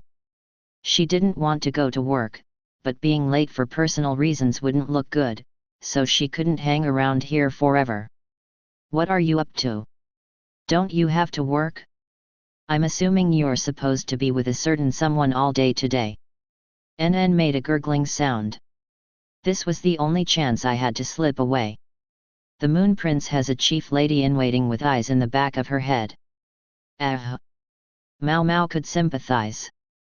The Moon Prince was Jinchi. He had a name, but as the Emperor's younger brother, more or less only other members of the imperial family were permitted to use it. Everyone else called him by a sobriquet. As for his chief lady-in-waiting, she was an aging woman named Suiren, and she was a taskmaster. Even NN couldn't get away from her. Won't she be angry if you don't hurry back? Yes, I suppose you're right. It's okay. I just wanted to be able to smell her from up close. To put up her hair properly. I just don't want to do some guy's hair, even if it is smooth and silken. So Jinchi is some guy, huh? Yet further testament to NN's devotion to her mistress.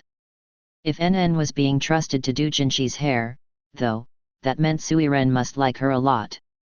As a point of interest, once Mao Mao had gotten settled in Jinchi's service, she had been asked to do his hair on several occasions but had always refused on the grounds that she had never done such a thing before. NN heaved herself to her feet. She was still swaying as she began to walk away. Then she turned back toward Mao Mao as if she'd remembered something. I never got to give you my answer to your letter, because of you-know-who. Send too many letters and they might start to think you were a spy. Being here like this was plenty suspicious already. If anyone started asking questions, Mao Mao would have to testify on NN's behalf. Thank you for taking the trouble, Mao Mao said, accepting the letter from NN. This was the reply to the letter asking about how to deal with the shrine maiden's condition, as NN had seemed likely to have a good idea how to treat women's illnesses. Mao Mao opened the letter to find her response was quite detailed. It mostly described treatments she was already familiar with, but also a few applications that surprised her. She was impressed.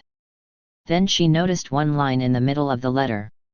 Hey, this here, she caught hold of NN, who was once again stumbling her way back to work. This part about Hesma, is this true? After a second, NN said, yes, it is. And you still let Yao eat it? Yes, Mao Mao knew it was supposed to make a woman bigger. I want Lady Yao to be beautiful, NN said. For a second the glow returned to her face, but she soon looked dead inside once more. Mao Mao headed off to her own assignment, now with fresh pangs of sympathy for Yao. Mao Mao didn't know exactly what would happen prior to the dinner. There was going to be some kind of ceremony, but it had a lot of steps, and to be perfectly honest, she didn't know what they all were. It took place in a separate area where only those directly involved were allowed. Mao Mao and others in her position simply had to wait, and she was most annoyed to have had to report for work an hour early if they were only going to make her stand around.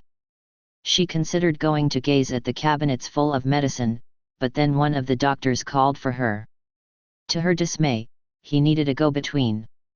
Take this over to the consorts, he said. Banquets, garden parties, and similar events were some of the few opportunities the flowers of the rear palace had to go outside. It would be inappropriate to send a man as a messenger, and without Yao or NN around, there was no one to go but Mao Mao. When she looked at what she'd been given, she discovered sticks of incense. The medical office kept them on hand because, in fact, they had medicinal applications. The smoke helped keep bugs at bay, while the aroma had a calming effect on people. They wanted to keep the mosquitoes away. The normal stuff was too smoky, I guess, the doctor said. Normally, incense would be much too luxurious to use simply to stop some insects. It was typical to burn tree branches that had insect-repellent qualities. Even ordinary smoke would help somewhat, but it would certainly be, well, smoky. I wonder which august lady could have made such a demand, Mao Mao said. It was the new one. You know, the foreigner. That surprised Mao Mao somewhat. We haven't made a proper report to her yet about the shrine maiden's secret. Did she really bear a baby girl? It seemed she might go home before they ever learned the truth. Being from Shao, I guess it doesn't matter if she's new here. She gets to be at the banquet anyway. Whatever, give some of the incense to all the consorts, and make sure you do it in the right order. The doctor gave Mao Mao a list of all the consorts in attendance and showed her a map of where they each were in their building. Empress Kyakuyo was in attendance, of course, as was High Consort Li Hua. Island was one of 3 middle consorts present. Scary company if you made a mistake about the proper order in which to distribute the incense. I have to say, though, Shao's power politics don't make much sense to me, Mao Mao thought as she went on her errand. Island's a political refugee, and Isla is her political enemy, yet Island wants to get leverage over the Shrine Maiden in order to force the Shrine Maiden to help her. That, at least, was Mao Mao's best understanding of the situation. She was curious, but she knew that sticking her nose in was a good way to lose her head. The most she could do was stay quiet, listen carefully, and try to bail out if things started to get too dangerous. Each of the consorts had been given her own room in which to rest and prepare. Only Empress Kyakuyo was waiting in an entirely different place. Mao Mao surmised that it would be proper to give the incense to Consort Li Hua first, but she seemed likely to want to have a long conversation. Instead, Mao Mao waited outside Li Hua's room for any ladies-in-waiting she knew to go by. Li Hua's less helpful ladies had all been let go, but the ones who were left still looked at Mao Mao with a distinct fear in their eyes, and she wished they would stop. So she distributed the incense one person after another until she arrived at Island's room. There, she took a sniff. That's odd. Even from outside, she could already smell incense within. She knocked on the door. "Please, come in," said Aileen. Her voice was unmistakable. Mao Mao opened the door to discover she was alone, with no ladies or attendants. She was pressing something to her chest. As Mao Mao got closer, the smell grew somewhat more noticeable. "I've brought your mosquito repellent," she said. "My thanks. Would you be so kind as to leave it there? My lady-in-waiting just stepped out. Needed to use the toilet, perhaps?" The consort's lady was there as much to watch her as to wait on her, but she must have thought it was safe to leave Aileen alone for a moment.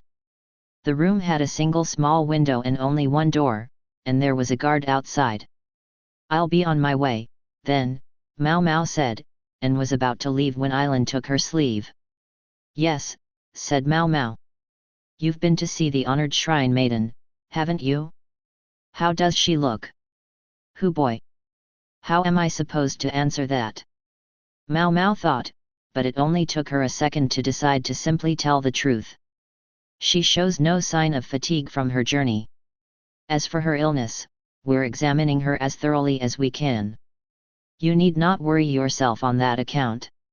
It was such a banal answer that even Mao Mao could have chuckled. The consort might act solicitous, but Mao Mao knew perfectly well that she was trying to put her finger on the shrine maiden's weakness. She's a fine actor. If Mao Mao hadn't been privy to Aileen's secret request, she might well have been convinced that the woman was really worried. "Her pallor isn't very good. Is it possible you're feeling indisposed yourself, milady?" Mao Mao asked. She hadn't quite meant to. It was an occupational hazard. Aileen's eyes widened. "Goodness, do I look ill? I admit I've been somewhat nervous with this banquet coming. If you've no particular complaint, well and good," Mao Mao said. She had no reason to press further. "Yes. All's well," Aileen said, but she almost seemed to be talking to herself, and there was a distant look in her eyes. Only for a second, though, she quickly focused again on Mao Mao. "Thank you. I'd heard that among all the court ladies, you were exceptional. I hope for much from you. No pressure, then." Aileen leaned forward, and the smell grew stronger again. "Seriously, what is that?" Mao Mao wondered. She was still wondering as she left Aileen's room. That clinging scent. The smell wasn't the only thing that seemed to hang in the air. Questions about Xiao nagged at her. She thought she had several of the clues she needed, but it wasn't enough yet to reach an answer. There were still a few more pieces of this puzzle to be found. "I'm sure my old man would have figured it out ages ago." She sighed in dismay at her own inexperience and made her way back to the medical office. In theory, a formal dinner should be a pleasant activity passed in ease and relaxation. Not so in high society. The middle of the room was dominated by a single long table with chairs along either side and another table at the head. The emperor and empress sat at the far end, along with Jinchi and the shrine maiden, their invited guest. She wore a veil to protect her from the sun. There were dignitaries from other countries attending the formal dinner as well, but most of them were from vassal states, and they were treated like it. Most of the rest of the crowd lined the long table. Seating order was much the same as it had been at the garden parties, the difference being that this time they were indoors and had chairs to sit on. Mao Mao stood by the wall, making an "I hope this will be over soon" face. She could see that most of the food tasters were attending the emperor, the guests, and the consorts. The really important people. He doesn't need his own food taster, she thought, watching the freak strategist from behind and resisting the urge to vomit. He was of medium build, slightly hunched. Other than his monocle, he was a plain man with little to distinguish him from anyone else you might meet. Strange to think he was a commander of the nation's army. For the most part, even that title was as much honorary as anything. His official station was Grand Commandant, but Mao Mao didn't know what that entailed. All she knew was that his seat indicated that it was a position of quite high status indeed.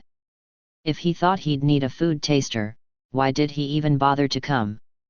The faces of those around the strategist suggested they were thinking the same thing. For when the old fart got bored, he would distract himself by playing little pranks on people nearby.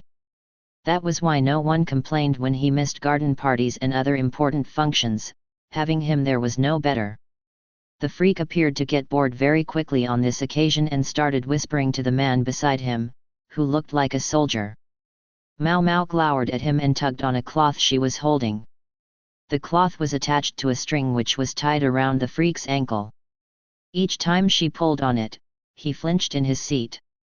He would look back, an expression of bliss would cross his face, and he would sit up straight again. Mao Mao had heard of leading someone around by the nose, but leading them around by the ankle, that was new to her. It made her skin crawl to have him keep glancing at her, but that was how the game was going to be played today. La Han, the skinflint, hadn't wanted to pay for someone else to babysit the strategist at the formal dinner. He told Mao Mao to do it on top of her food tasting duties. Not that she cared what he wanted, but her old man had added his personal request, and even said he would give her some unusual medicine in exchange, something from abroad. So it was that they had ended up putting a string on the freak's ankle like mice putting a bell on a cat. Mao Mao couldn't shake the sense that people were giving them strange looks, but she contented herself with the assumption that the looks were for the freak. Since nobody was audacious enough to say anything, she didn't let it bother her. Somehow, food is never actually the first order of business at a formal dinner. Other things always have to happen before you can eat. Unlike the outdoor garden party, there were no wild sword dances, but they did get to hear some nice music. It sounded vaguely foreign. Maybe the musicians were trying to make the performance sound Shaoneset. This song was written about the shrine maiden, she was informed by La Han, who sidled up to her. Consort Island wrote it herself. With a modicum of help from a professional songwriter, but still. Not a bad piece of work. The consort wrote this. Mao Mao said and glanced toward Island. The foreign woman sat among the other middle consorts, smiling as she listened to the music. I know things may be complicated between them now, but I believe the consort is grateful to the shrine maiden, La Han said. Consort Island says that when she was an apprentice, the shrine maiden ensured she received a proper education. You may know some women in Shao find themselves married off even earlier than they do here. Yes, Mao Mao had heard something like that, rumors that the people of the sand sometimes took brides who were barely 10 years old. And a girl with no education can't even run away from the marriage she's sent into. True enough. It happened in Li as well, women unable to escape their husbands, no matter how cruel they were, for if they left their marriages, there would be no work that they could do. Eventually someone would hoodwink them and sell them to a brothel. Mao Mao believed ignorance was a sin. Yet she knew that knowledge wasn't given equally to all. If her old man hadn't educated her himself, she would have wound up serving patrons in the verdigris house. Likewise, Island had received an education from the shrine maiden. She could have simply viewed it as her due, but instead she was grateful for it. And she still finds herself trying to exploit the shrine maiden's weaknesses. I guess gratitude doesn't make the world any less cruel. Mao Mao sighed. It appeared the strategist had no interest in the music, for he had pulled a book about Go from the folds of his robe and started reading. Mao Mao tugged the string again. He would be lucky if the emperor didn't see fit to put the next string around his neck. Then some self-important person gave a self-important speech, and finally the food started. NN stood just behind Jinchi. He might have wished Suiren were attending him instead, but this was probably her doing. She'd seen that most of the ladies in waiting were young things, and taken that as her cue to let NN do the job. At least it means NN's getting along all right, Mao Mao thought. She couldn't pretend to be completely disinterested. NN, meanwhile, kept stealing glances to one side specifically, the side on which the shrine maiden sat. For as Jinchi had NN to attend him, the shrine maiden had Yao. Yao looked pale. Nerves, maybe. The sight of Yao somewhat brightened NN's deathly pallor of that morning, but she still needed more of her young mistress. She was looking around, clearly hoping the formal dinner would end soon. She was worried about Yao's bad color. Mao Mao couldn't help being amused by the thought that they'd tested and trained to become medical assistants, yet all three of them were standing here as food tasters, a station normally occupied by the lowborn and the expendable. Yao at least was from better stock than that. Mao Mao was surprised, one might even say worried, that her parents hadn't interceded to prevent this assignment. At least I got to teach her the basics, she thought. No matter how well you knew what you were doing, though, things could and eventually would go pear-shaped as a food taster. A new poison would show up, or you'd ingest some slow-acting toxin. I guess everyone goes when it's their time. It was as simple as that. If Mao Mao was going to die, she hoped she could do it sampling some new kind of poison. Especially if she lasted long enough to savor its effects before expiring. Maybe that was being greedy. But a girl could dream. The first course arrived. Mao Mao took the small plate with the food taster's sample on it. She could feel the strategist watching her. She just hoped the tasting would be uneventful so they could get on with the meal. They did indeed get on with things, and the formal dinner was soon over. Next would be the banquet. This perplexed and annoyed Mao Mao, who had no idea what the difference was. The latter evidently meant moving somewhere else and involved fewer people. Yao and NN would be on duty again, but Mao Mao was done for the day. An excellent reason to leave the room and divest herself of her strategist. As she was about to do just that, though, there was a crash. She turned to discover a court lady collapsed on the ground. It was Yao. "Mistress!" NN cried, diving for her. She tried to prop Yao up. Mao Mao threw her string away and went over. Yao was pitched forward, the floor covered with vomit. Other court ladies nearby started screaming. Someone was shrieking about the insolence of retching in front of so many extremely important people. Which was to say, someone was not seeing the real problem here. "Mistress! Mistress!" NN yelled, shaking Yao's shoulders and slapping her cheeks. "Make sure none of it is still in her mouth," Mao Mao commanded. "If it lodges in her throat, she could suffocate." "Right," said NN, getting herself under control enough to plunge a finger into Yao's mouth. The other woman appeared to be breathing, but she was trembling and holding her stomach, and her pupils were dilated. If Yao's collapsed, then what had happened to the shrine maiden? A crowd had already formed around her. The other woman who had been on tasting duty for her with Yao was white as a sheet and not looking very steady on her feet. She moved away, her hands pressed to her mouth, and the shrine maiden left as well. So they were poisoned too. Mao Mao laid a blanket over the trembling Yao. NN kept wailing, "Mistress, mistress!" She was as pale as any of the poisoned women. "Water! Salt water! And and." Mao Mao pulled NN off of Yao. They didn't know what kind of poison they were dealing with, so the best they could do was to try to empty the contents of her stomach. Mao Mao shoved a finger down Yao's throat, trying to induce further vomiting, but then an old man hobbled up. "Mao Mao, NN. Let me handle this." It was her old man, carrying a carafe and a bucket. He also had another blanket, which he used to support Yao's hips. If there was stomach pain and vomiting, there was a good chance diarrhea would be present as well. The blanket was his little kindness, a way of making it less obvious if she fouled herself. "You need to tend to the shrine maiden," Luo Men said. "I can take care of Yao."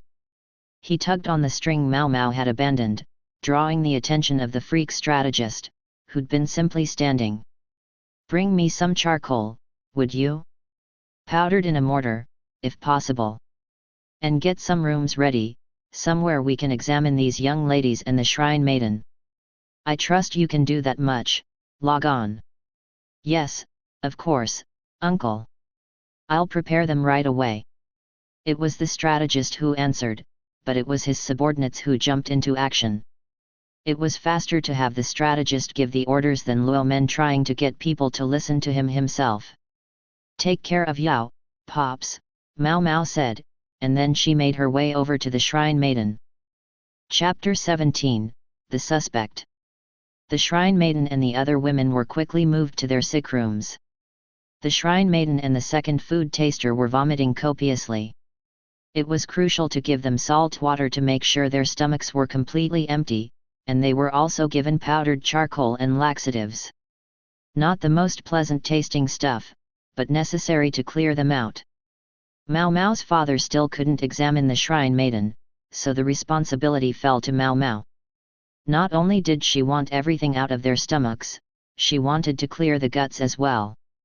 If the laxatives didn't work, she was prepared to put medicine directly into their anuses in order to induce the purging she needed, but she doubted either of them was eager for that.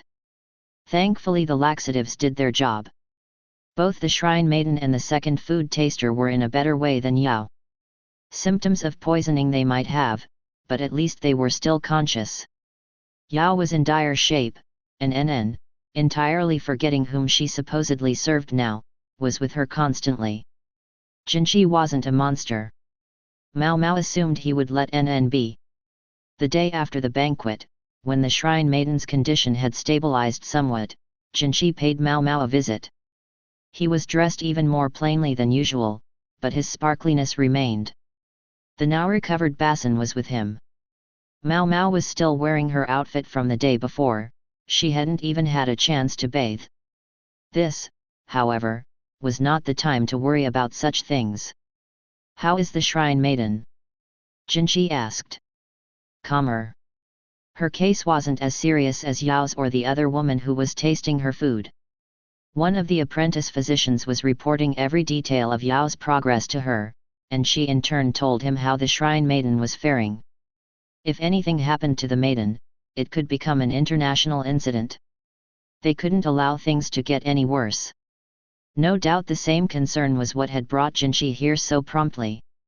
Yao, yes, that was her name. The one NN refers to as her mistress. You seem to have grown quite fond of NN, but perhaps you could give her back to us one of these days?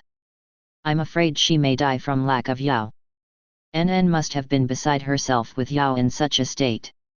As for Mao Mao, she was feeling composed enough by now to crack a joke. Gallows humor?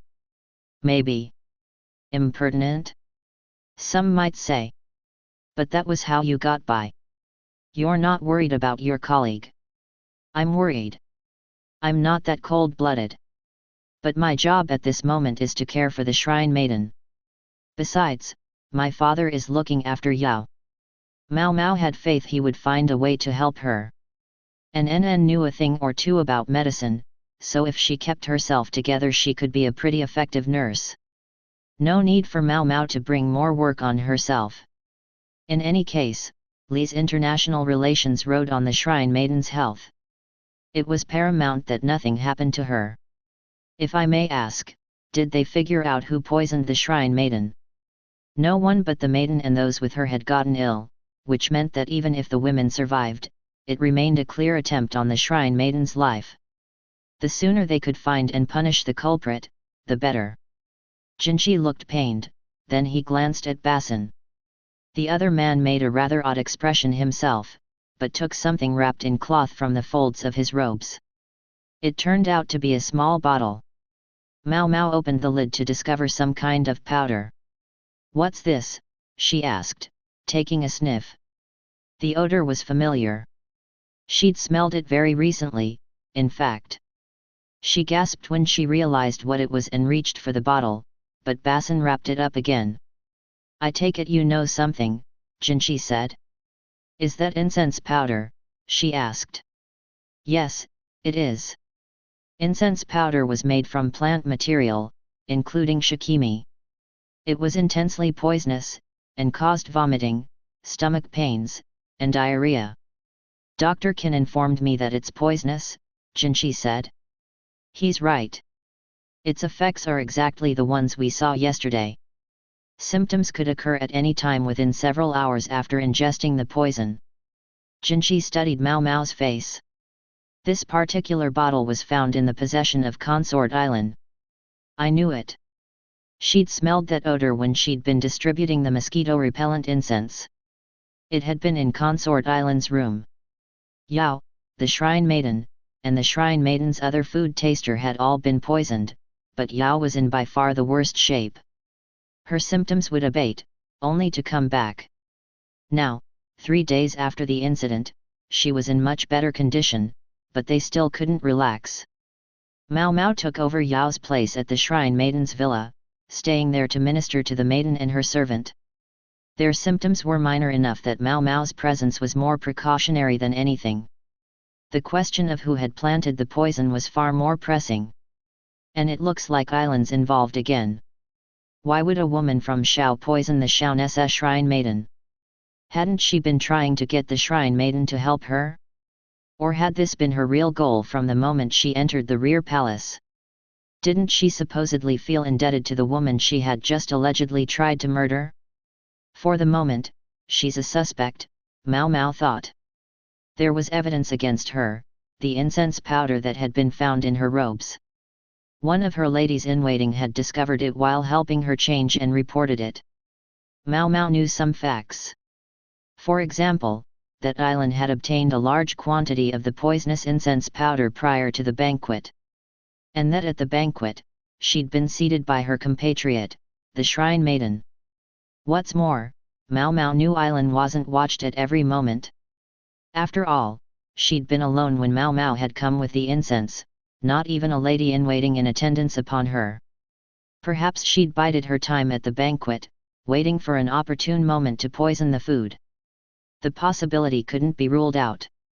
The witness testimony and the circumstantial evidence were considered enough to justify questioning Ailan personally. We have to find the perpetrator as soon as we can. Before it became a diplomatic problem. But what if the culprit is someone from the same country? That would be awfully convenient for Li. The attempted murder of the shrine maiden could be passed off as a civil dispute between Shaonessa visitors. Yes, if Ailan were responsible, that would make everything very simple. I wonder what Lahan would do.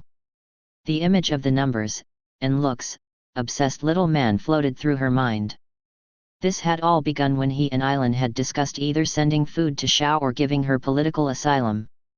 Lahan was too clever to let himself be caught in the fallout of this incident, but it couldn't be any fun for him regardless. There must be more to this, Mao Mao thought. There were too many questions, too many things that didn't fit. She didn't like it at all. On the morning of the 5th day, the shrine maiden's attendant informed Mao Mao, the honored shrine maiden is quite fine now. You may go. I'm not sure she looks well yet, myself, Mao Mao responded. The trouble is of the heart. How could she feel well, given who is involved? Fair enough. It would be a bitter pill to be nearly assassinated in a distant country, and to know that the would-be killer was from your own homeland. I understand. An acquaintance of hers, yes. Yes, the other woman said after a second. For she might have become the next shrine maiden, once. Sounds like my information is solid. She and her cousin Isla both lived with the honored shrine maiden until the age of 12. The attendant sighed as if to say how could this have happened? Mao Mao wondered as well, but it wasn't her place to ask too many questions. Instead she simply said, "Thank you." A carriage was waiting for Mao Mao when she left the shrine maiden's villa.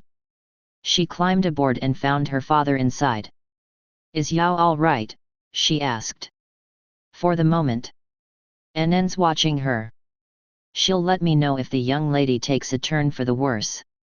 Mao Mao had heard that Yao had briefly been stable, only to worsen and then stabilize again. Clearly, her condition still demanded caution, which meant that if her father was here, there must be a reason. So it proved. Looking out the window, the old man said, "We won't be going back to the medical office. We'll go right past it." Past the medical office that meant into the part of the court where the important people dwelt. Mao Mao could think of one reason they might be going there. "Is this about the dinner?" she asked. Mao Mao and her father had been taking care of those who had been poisoned at the event. With Ailan under suspicion, it was hardly surprising the authorities should want to speak to Mao Mao and Luo Men. The carriage trundled past the medical office and toward its destination, Jinqi's palace. "Please, come in." Suiren greeted them, polite as ever, although Mao Mao thought she caught a fleeting hint of a grin when the silver-haired woman looked at her. A cunning old thing, she was. Mao Mao bowed her head in return. Suiren took them to a room where Jinchi, Basin, and Lahan waited. The bespectacled little man wore a noticeable grimace. These events had weakened him. "I assume you know why we've called you here," Jinchi said. His color wasn't very good, overworking himself again, Mao Mao suspected. Before she went home, she would have to get him to take a nap. By force if necessary. "Does it have to do with Consort Island?" Mao Mao asked. "Indeed. We'd like to begin by hearing from Sir Luomen." He obviously wasn't going to waste time on pleasantries. "I'm afraid I can only speak to what happened with Yao, the medical assistant." That's not true, Mao Mao thought. Well, it was and it wasn't. Her father was a very careful person. What he meant was that he could only speak with confidence about what had happened to Yao. All else would be assumption, and Luomen didn't like to speculate. Her symptoms were severe, including stomach cramps, vomiting, and diarrhea. At one point they appeared to stabilize, only to worsen again. However, at the moment, they've improved. This all aligned with what Mao Mao had heard. The symptoms were precisely those of incense powder poisoning. The seriousness of their presentation, however, and the way they had gotten worse after subsiding once, puzzled her. Incense powder included shikimi, which was highly toxic enough that it could potentially kill a person. The berries were especially poisonous, but incense powder was produced by grinding up only the skin of the fruit and the leaves. I'm sure she would have noticed if she'd eaten enough of it to get that sick. Mao Mao had given Yao some pointers on how to look for poison in food, including sniffing it for any unusual odors. Then again, Yao's color hadn't been good before the meal. Maybe her nose had been stuffed up. Her father's next words turned Mao Mao's suspicion into certainty. I suspect we're dealing with a mycotoxin, something from a mushroom or fungus. Not shikimi poison. Luomen's audience was dumbfounded. What he was saying went against all their assumptions. No doubt they'd brought him here to seal the case against Island. They must have thought they had all the evidence they needed. I see. Mao Mao said. It made sense to her now. Many fungal toxins were much more potent than shikimi, although they produced similar symptoms. And Yao wouldn't have recognized the smell or flavor of most toxic mushrooms. While everyone else was busy being shocked, Lahan leaned forward. Are you suggesting Consort Island was framed? Tell me, uncle. There was an unmistakable note of giddiness in his voice, and with good reason. If someone he had brought to Li committed a crime like this, some of the responsibility would have to fall on him. This entire situation was outside even Lahan's calculations. I'm saying only that we aren't dealing with poisonous incense powder here, Luomen replied. His roundabout way of talking was obviously frustrating his audience. May I interject? Mao Mao said, hoping to move things along with her own observations. She laid out the facts, trying to be as objective as possible so she wouldn't be carried away by what her father had said. The shrine maiden and the other food taster displayed very similar symptoms: stomach pain and vomiting. Theirs were much less severe than Yao's, however, and cleared up in about 3 days. I have some doubts about the hypothesis that a mycotoxin was involved here. Specifically, I think the shrine maiden and her attendant ingested too little of it to have the observed effects, and I believe the onset of symptoms was too rapid.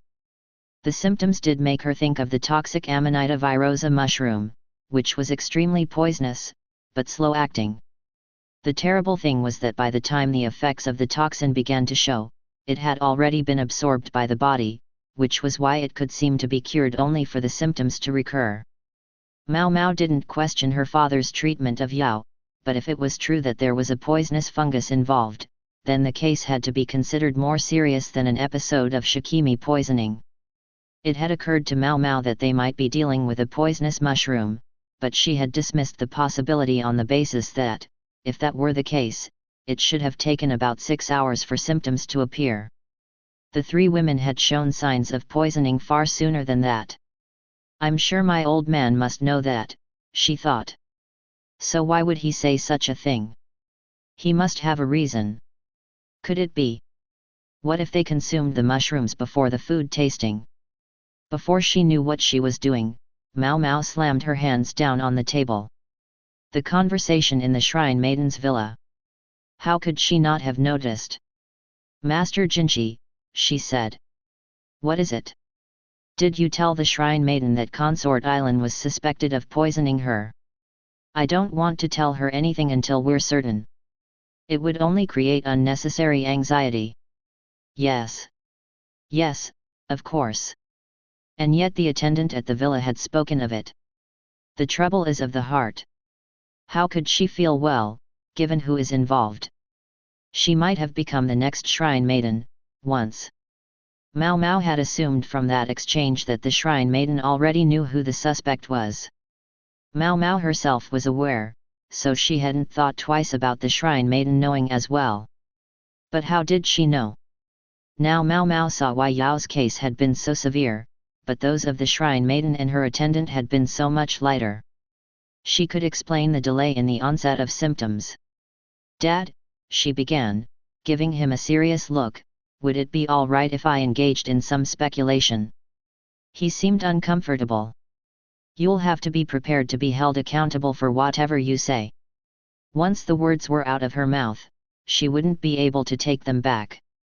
Sometimes one must speak all the same, she said. Her father was silent at that. Mao Mao took it as tacit permission. Sounds like you have something for us, Jinchi said. Yes, sir. Although it's only one possibility. Perhaps making that explicit would give her an escape route if she needed it. Or perhaps she simply wasn't willing to speak with absolute confidence. I believe it was not Consort Island who planted the poison. Why so? Jinchi was never going to simply take her word for it. He wanted reasons. Lahan and Basin were likewise watching her. If we accept what my old man what Dr. Kin suggested, that the case involves a poisonous mushroom, it becomes difficult to sustain the belief that Consort Island tainted the food. Considering the time symptoms took to appear, the victims would have to have consumed a virosa long before the banquet. Island had been under guard since the moment she left the rear palace. Even when her lady-in-waiting had left her alone, she hadn't been able to leave her room, and she'd had no confederates to help her. She couldn't have poisoned the food before the banquet. So who did, then? If the food was indeed poisoned, sir, it would have to have happened at the villa. Yao had been living with the Shrine Maiden for days prior to the banquet, eating the same food she did. It made the most sense to assume Yao had been exposed to the poison while still at the residence, and that narrowed down the list of possible perpetrators. I believe it was one of the Shrine Maiden's attendants. In other words, she poisoned herself. This drew fresh consternation from the listeners all except Luo Men, who remained impassive. He'd probably come to the same conclusion, but he had stayed true to his unwillingness to speculate. If the poisoning had been, in essence, a show, it would also explain why the Shrine Maiden and her attendant had suffered less severe symptoms than Yao. Yao would have been the only one to seriously consume the poison, the other two would have taken only enough to put on a convincing performance, or might have used a different, less serious toxin. The same line of reasoning could explain why the attendant had known who the alleged perpetrator was without being told if this had all been done with the intention of pinning the crime on Island. She and the Shrine Maiden had known each other long enough that the maiden would be aware of her old friend's propensity for incense powder. Poisonous incense powder. Mao Mao understood why her father insisted on not working on assumptions, but some things could push even Mao Mao over the edge. They had to drag Yao into this. They'd callously used her. The seriousness of Yao's symptoms would lend credence to the idea of an attempted poisoning. Yao could be a little condescending, but at heart she was a decent young lady, dedicated to her studies. Mao Mao was no NN, but this was enough to make the bile well up in her throat. She belatedly noticed the numbness in her hands, and it made her stop and ask herself whether she was speaking rationally. Luomen was still silent, while Jinchi was practically slack-jawed. "I have a question," said Basin, speaking for the first time. He was quick to react in situations like this. Why would the Shrine Maiden want to entrap Consort Island? "I believe I have an idea," Lahan said, raising his hand.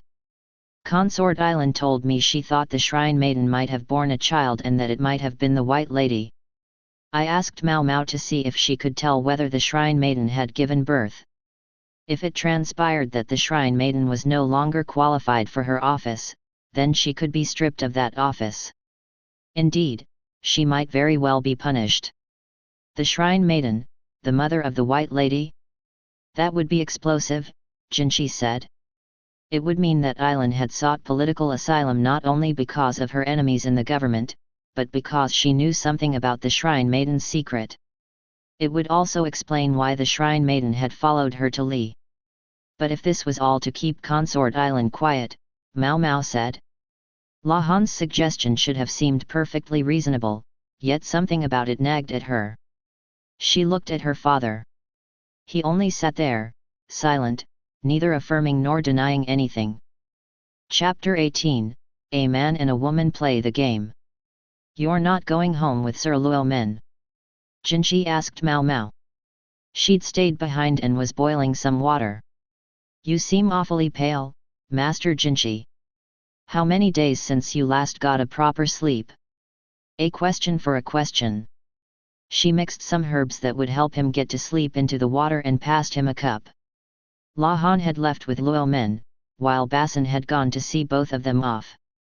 "I've been sleeping every night," Jinchi retorted.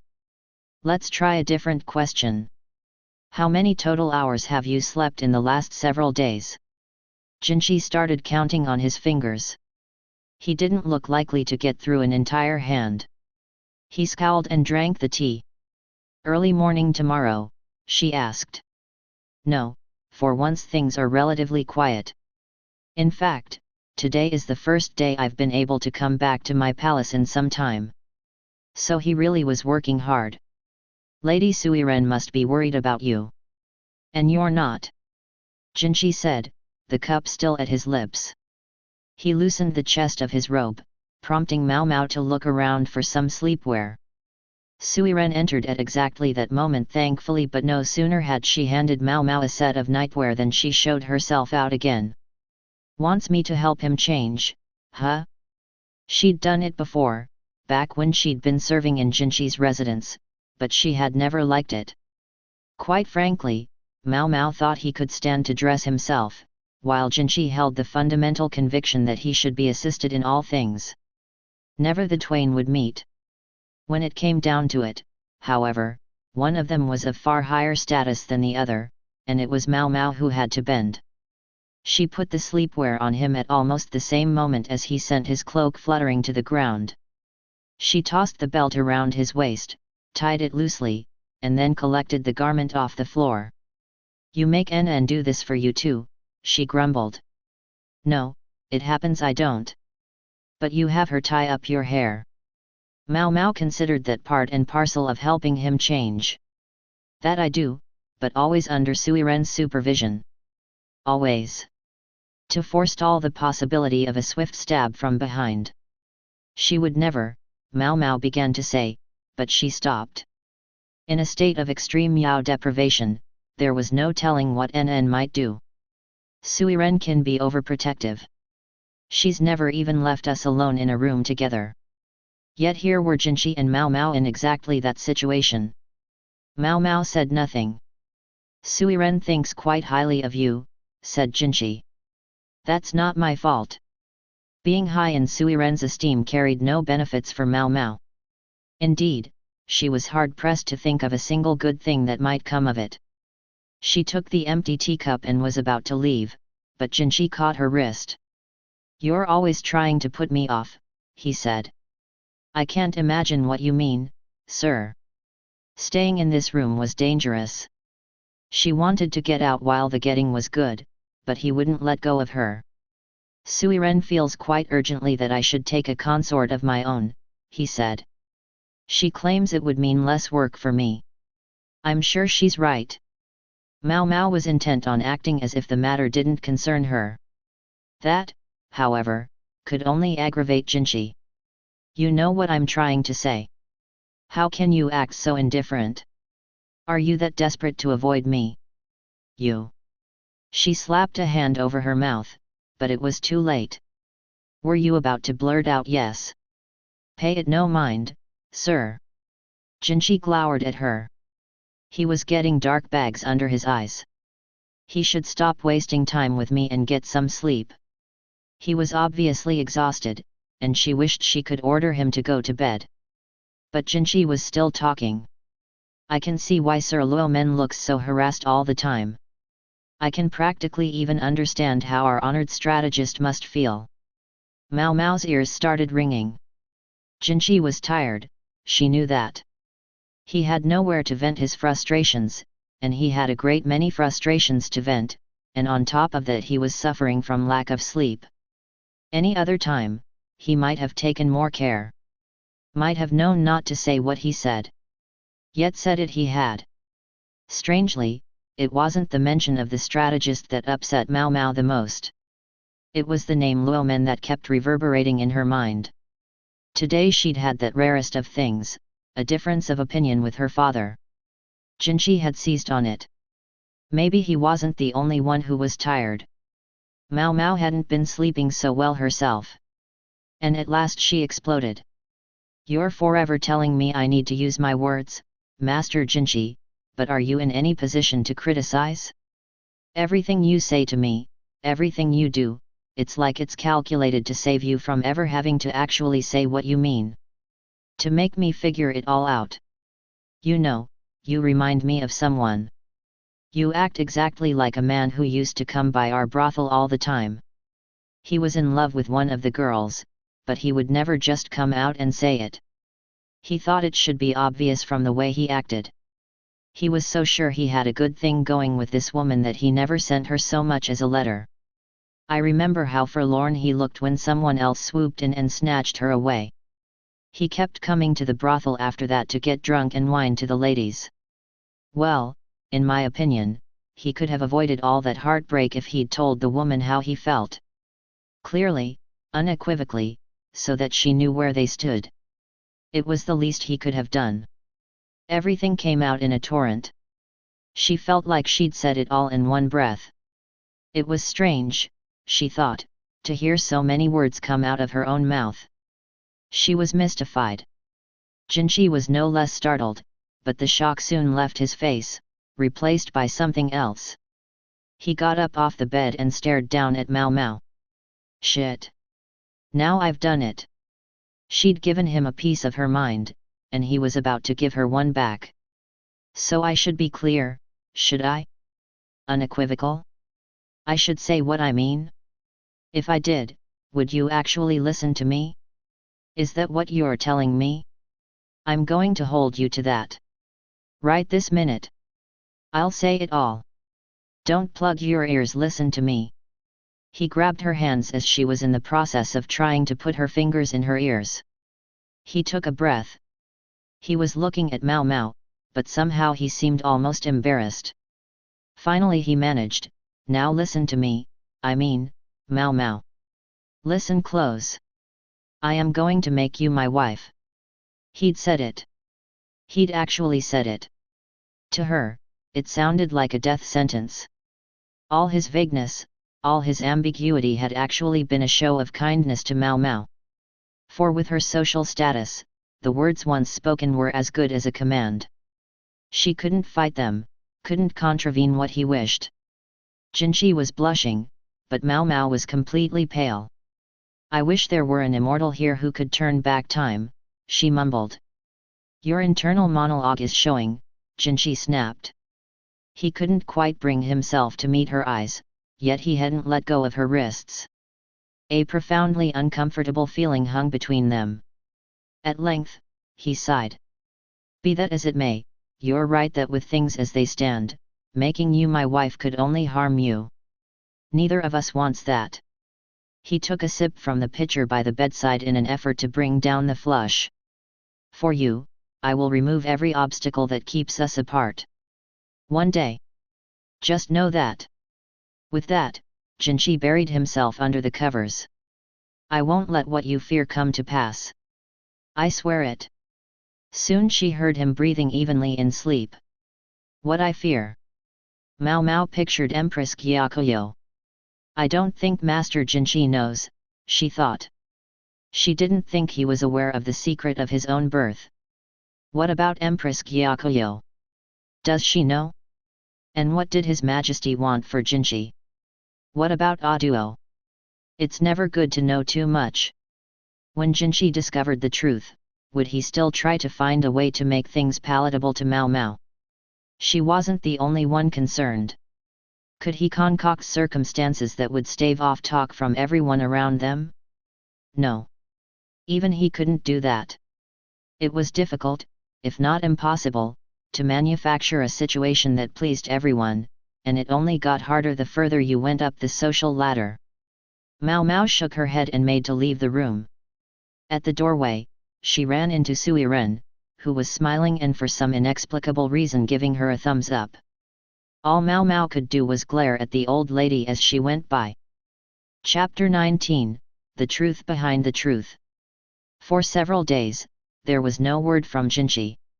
Mao Mao didn't believe her speculations were beyond questioning, but neither did she think it had been a mistake to contradict her old man. The case of the attempted poisoning of the shrine maiden carried on, however, and Ailan remained the prime suspect. When questioned, Ailan confessed. Her motive, she claimed, was that she hadn't wanted to come to Li, but had been driven to it, and she bore a grudge against the shrine maiden, who was one of those responsible for her flight. After all, Ailan might have become shrine maiden herself. She had been raised for it if the current occupant of the office hadn't remained for so many years. To confess openly to an antipathy toward not only the shrine maiden but Li itself, she must have been truly desperate. All she'd have to do is add the emperor's name to that list to make herself the most hated woman in Li. As it was, the story seemed to be that a shiftless foreigner had attacked the shrine maiden out of personal animus. That was simple enough. And convenient. Bullshit, the word was out of her mouth before she could stop herself. La Han was giving her the lowdown. This wasn't something that could be handled by messenger, so he'd summoned her on the pretext that he needed some kind of medicine. You're telling me, he replied as he downed some stomach medication. Mao Mao was somewhat surprised to realize, belatedly, that even he could have an upset stomach sometimes. I think this is as fishy as you do. The consort told me herself how much she respects the shrine maiden. And now she hates her enough to try to kill her. He shook his head and sighed deeply. Speaking of which, how's that young woman? Yao or whatever it is.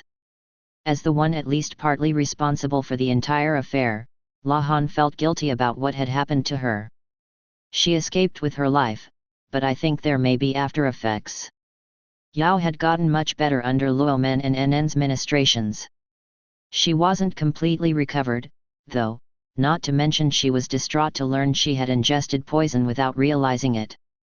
Mao Mao didn't blame her, as poisonous mushrooms could be surprisingly delicious, and she had been about to say so when her father had gently stopped her. He seemed to think it might not be as reassuring as she imagined.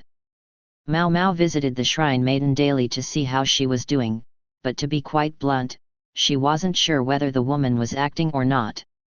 If she was only pretending to be ill, then there was no need for Mao Mao to pelt her with questions about her condition. Indeed, doing so could make her an accomplice in the framing of Ailan. So she'd had ample opportunity to talk to the shrine maiden, but no right to ask the questions she really wanted to. The biggest issue was that everything Mao Mao had said was ultimately speculation, with no specific evidence to back it up. If it was true that the shrine maiden had come all this way simply to make Ailan take a fall, then what was the weakness Ailan was so intent on leveraging? Wasn't this entire endeavor too risky? I wonder what she has on the shrine maiden, Mao Mao mused. I was so sure they were good friends. Notwithstanding the consort's attempts to exploit that vulnerability. She never seemed like she had a grudge against the shrine maiden. She seemed to genuinely respect her. Lahan leaned his elbows on the table and took a drink of water. You need to take it with food or it'll upset your stomach, Mao Mao said, remembering. With some annoyance, Lahan fetched a snack from the shelf. A bun filled with potato paste. When Mao Mao asked if they didn't have any meat buns around, she was curtly informed that they did not. Boo.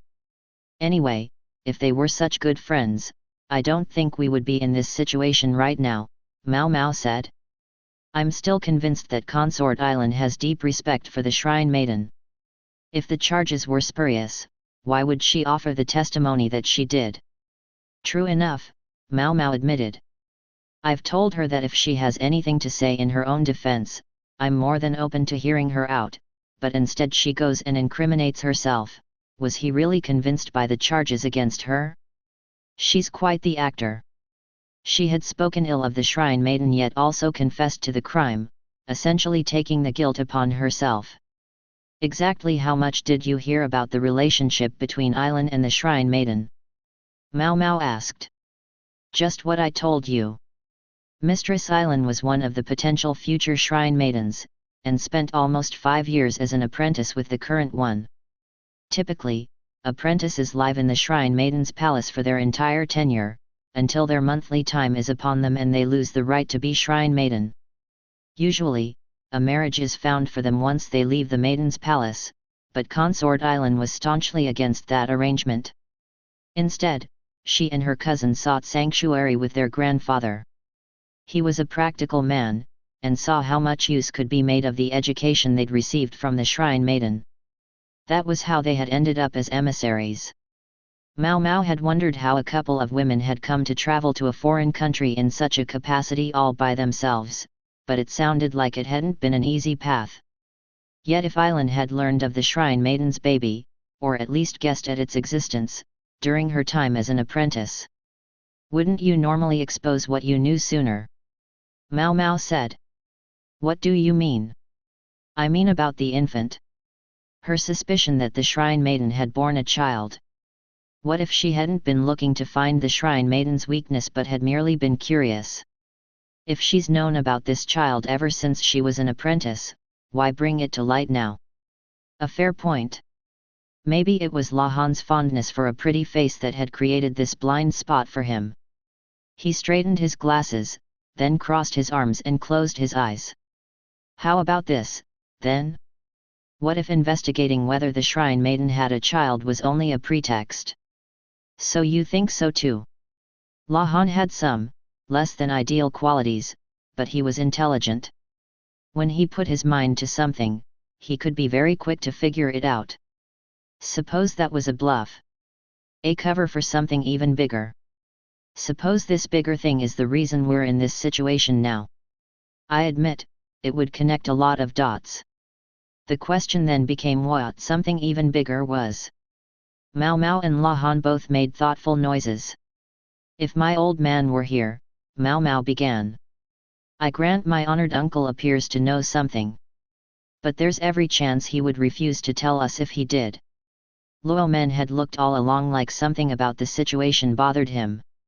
Had he come to some realization that still eluded Mao Mao?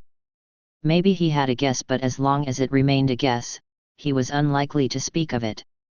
Mao Mao felt herself getting angry again. If my honored uncle could only have examined the Shrine Maiden himself, we might have learned something. Gee, sorry for being so inexperienced, Mao Mao snapped. But she agreed something was strange. Surely it should be all right for a eunuch to touch the Shrine Maiden, even if he was, or had once been, a man. She was silent for a long moment. What's the matter? Lahan asked. She only mumbled, eunuch. She pressed her hand to her forehead. She felt like she had the scattered pieces of an answer. She tried to call to mind what she knew. She took out the notes from the folds of her robes. She'd recorded details of her exams of the Shrine Maiden. She'd tucked NN's letter in beside it as well. What's that? Lahan asked. A list of foods the Shrine Maiden eats frequently. They all treat women's disorders, that is to say, they increase female chi. This is a list of their applications. The list included the ingredients the friendly medical official had said he'd been compelled to take on his visits to the rear palace. At first Mao Mao had thought he was so shaken by the memory because they tasted terrible, but when she saw the effects, she had to give a sympathetic smile.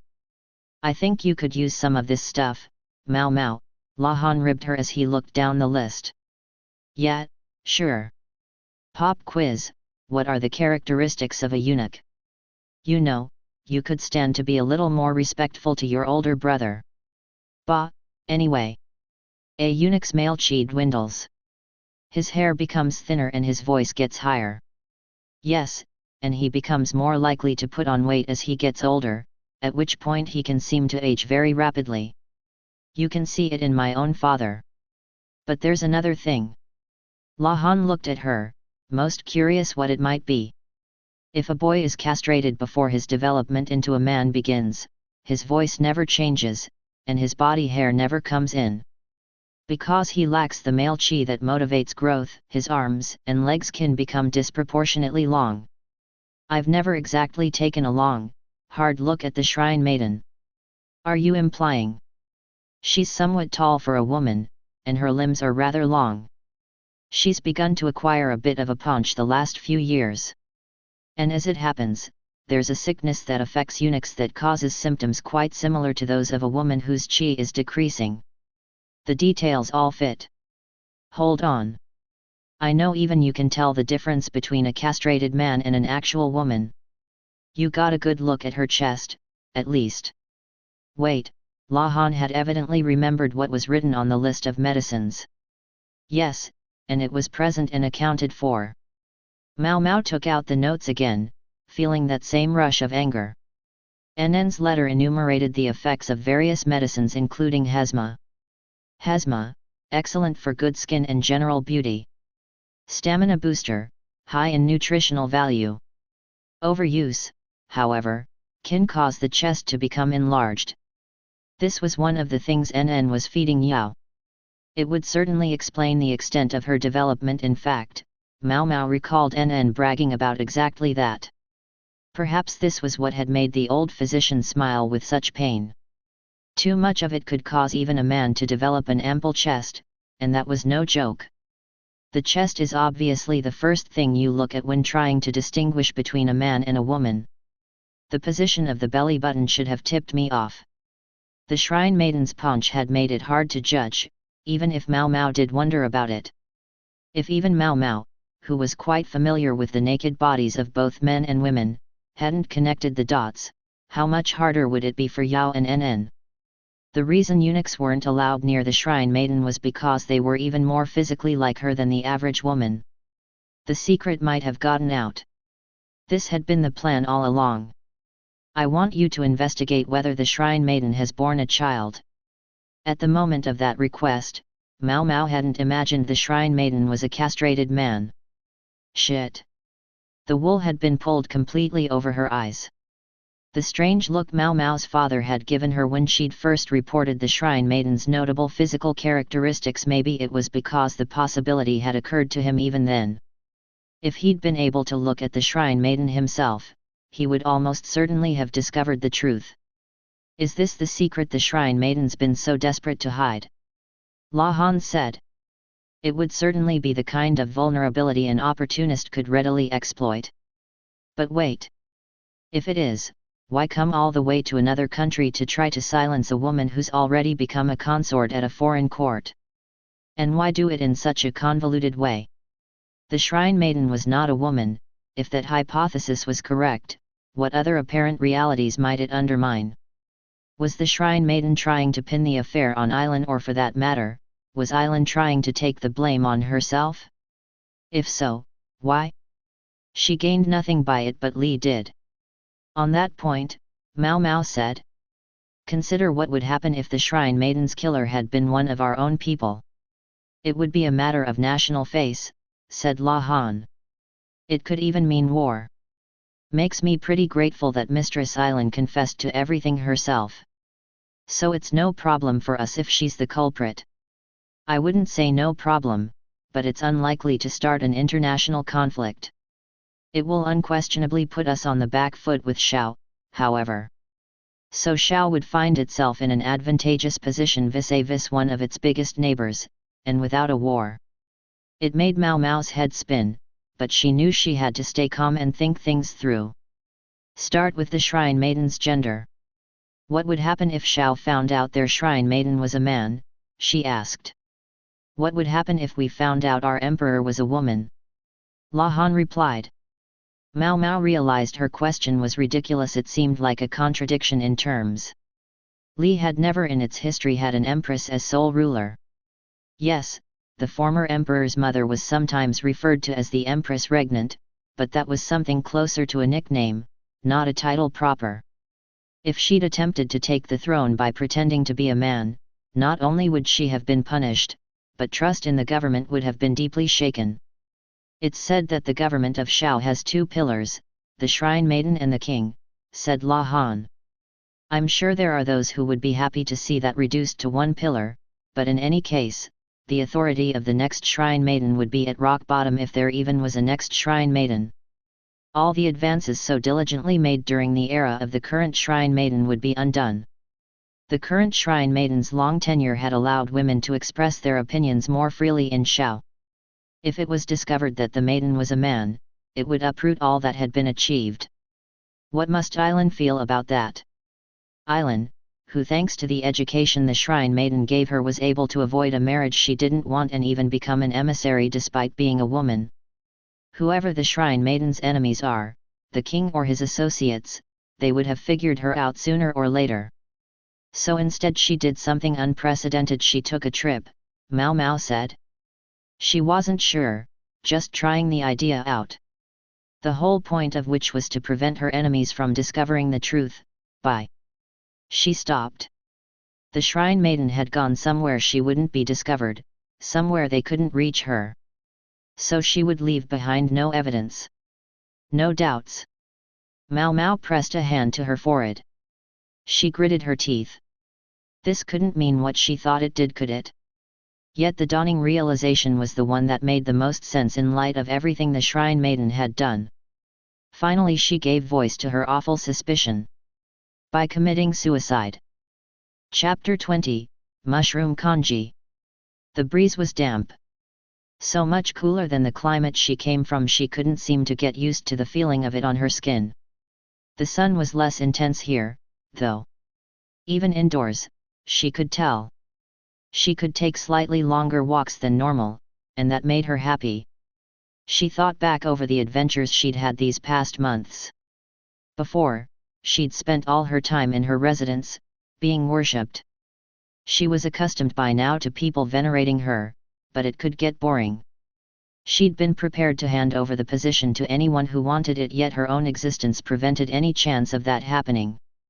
Shrine Maiden, they called her, and had for so long that she no longer remembered her own name. If she abdicated her seat now, she wouldn't even know what to call herself. And now, it was all finally coming to an end. This languid stretch of time had been the last postponement. Her room was darkened by an array of curtains. There was a rustle of cloth in the dimness. She wondered for a second what it was, but then she saw a girl peeking out at her. Her name was Jazgul. It meant flower of spring. The girl, born without a voice, had been brought to her about a year before. Perhaps it would have been uncouth to ask by what path she had come to be with the Shrine Maiden. She was quite pretty in her own way, but her long limbs betrayed malnutrition. She couldn't read or write, but she could hear, and she understood what was said to her. As for the lack of accomplishments, that was in fact just what the Shrine Maiden had needed. The Shrine Maiden beckoned to Jazgul, who came to her happily. There were no visitors today. For some days now the Shrine Maiden had been sick in bed, unable to entertain Jazgul. Now she felt she had to make up for it. She smiled at Jazgul as the girl approached her. She slid off the bed and brought her a few items from one side of the room. They included some pigment. The Shrine Maiden dipped her finger in the red stuff and daubed it on Jazgul's forehead, fringing the tattoo on her face to emphasize it. Jazgul simply stood and let her work, clearly pleased. Perhaps it was her lack of learning, or the fact that she made no conversation, but she seemed even younger than she looked. Once she had painted Jazgal's face, the shrine maiden took out several sheets of sheepskin paper, set up some dye, and gave Jazgal the feather of a waterfowl. "What kind of dream did you dream today?" she asked. Jazgal began an unsteady illustration. Unable to either speak or write, these crude pictures were her only means of communication. When she was drawing, she became quite absorbed in what she was doing. But she couldn't stay in the shrine maiden's room. Indeed, it would soon be time to eat. "Go back to your room," the shrine maiden said, collecting the paper and dye and giving them to Jazgal. The paper was too unwieldy for the girl to hold, though, and she dropped some of it. As she scrambled to pick it up, she looked up at the shrine maiden, silently begging to stay with her, but there were things even the shrine maiden could not change. She patted Jazgal's head, even more gently than usual. "You can't stay with me forever. I know you can draw pictures on your own." Jazgal nodded, and the shrine maiden smiled. A few moments after the child left the room, the attendant with tan skin entered. The shrine maiden called her oracle. The word meant something very similar to shrine maiden, and like the shrine maiden, the oracle, too, had forgotten her own name. It had been nearly 20 years now since she had taken over from the last oracle. The shrine maiden remembered something the last oracle had said to her, that the word for shrine maiden was a homophone for another word, one that meant child of the gods. It was appropriate that one called an oracle should serve the child of the gods, for was it not the duty of an oracle to hear the gods' voices? Somewhere along the line, the child of the gods had become the shrine maiden. Was it because only women had been chosen for the position? Or because only women had been left? She didn't know. She did, though, feel that it was right and proper that she herself should be shrine maiden. She had been discovered by the previous oracle when she was very young. Indeed, she had lived in the shrine maiden's palace since before she could remember. She'd been told she was special. Her white hair and white skin and red eyes. The lack of color in her body, they said, enabled her to hear the gods' voices more clearly. Her every movement came to be taken as prophecy, read and interpreted by the oracle. Everyone knew that the prognostications of a pale shrine maiden would come true. She was the one person even the king dared not look in the eye. She was hardly even human, but sat amidst the shadows of her palace, enthroned like a god. A shrine maiden did not need learning. Her very being was supreme. Throughout the ages, the oracles had never given the shrine maidens anything resembling an education. Yet that was what the previous oracle had done for this shrine maiden. Perhaps she'd just been a little different. She'd taught the shrine maiden to read and write, given her letters. None of which changed the fact that the shrine maiden knew nothing of the wider world. She knew the shrine maiden could no longer occupy her office once she began menstruating, but what she did not know was what would happen to her after she had been dethroned. Unable to imagine what fate might await her, she turned 10, then 15. Menses arrived at a different moment from person to person, and she had heard that there had been shrine maidens in the past to whom it never came. So she didn't question her own lack of menstruation, but simply continued as shrine maiden. Yet she couldn't help noticing that there were other things about her body that set her apart. For one thing, she didn't develop as women did. Her chest never grew, though her arms and legs kept getting longer. Even someone as sheltered as she was knew about the differences between men and women. When she asked the oracle, she was told, "You are special." After that, though, she found she was given new and unfamiliar foods to eat. Her chest began to swell, but still her blood never came. The months and years passed with her still ignorant, still not comprehending. Her fame as shrine maiden increased, and so did the number of those who sought her auguries. She was told that while divining, she could do whatever she wished but must not speak. The oracle would say everything on her behalf. The oracle who had told her all this, done all this for her, finally met her end when the shrine maiden was 20 years old. It had simply been her time, but having never seen anyone die, the shrine maiden hadn't fully understood. The ailing old oracle had been replaced by this new one, her granddaughter. Before she passed, the old oracle told the shrine maiden why her menses had never begun, why her body didn't behave like a woman's. The shrine maiden, she said, had been born in a small village, a rare place of lush greenery among the parched lands of Shao. It had been established as a haven where shrine maidens who had left their office could retire, and many of the villagers had the blood of generations of shrine maidens in their veins. Some of those maidens must have been pale as well. It was there that the current shrine maiden had been born a man. It had seemed ludicrous when the oracle had revealed the truth. Like a bad joke. But the oracle just kept talking in her withered, crackly voice. She said the king at that time was a bad king. Shao flourished as a crossroads of trade, but he had outrageous ideas about making war on other lands. His advisors tried to talk him out of them, but he was young and headstrong and would not listen. The shrine maiden was the other pillar, the one who could check the king. But the shrine maiden at that time had lacked the necessary force of will, and at her age she seemed soon to retire anyway. If a new shrine maiden arose, she might be able to stand against the king. Especially if she were that most sacred thing, a pale maiden. So the oracle used the shrine maiden to cut the foolish king off at the knees. She made the shrine maiden not a man. He was castrated at the same time as the male goat kids. Now a woman, the shrine maiden was presented to the king. It seemed she cried at the unaccustomed surroundings. Little is unusual about a squalling infant, but the oracle used the moment to pronounce the king unfit. The revelations seemed to invalidate the shrine maiden's entire life. In the space of an instant, her 20 years in the office were made a lie.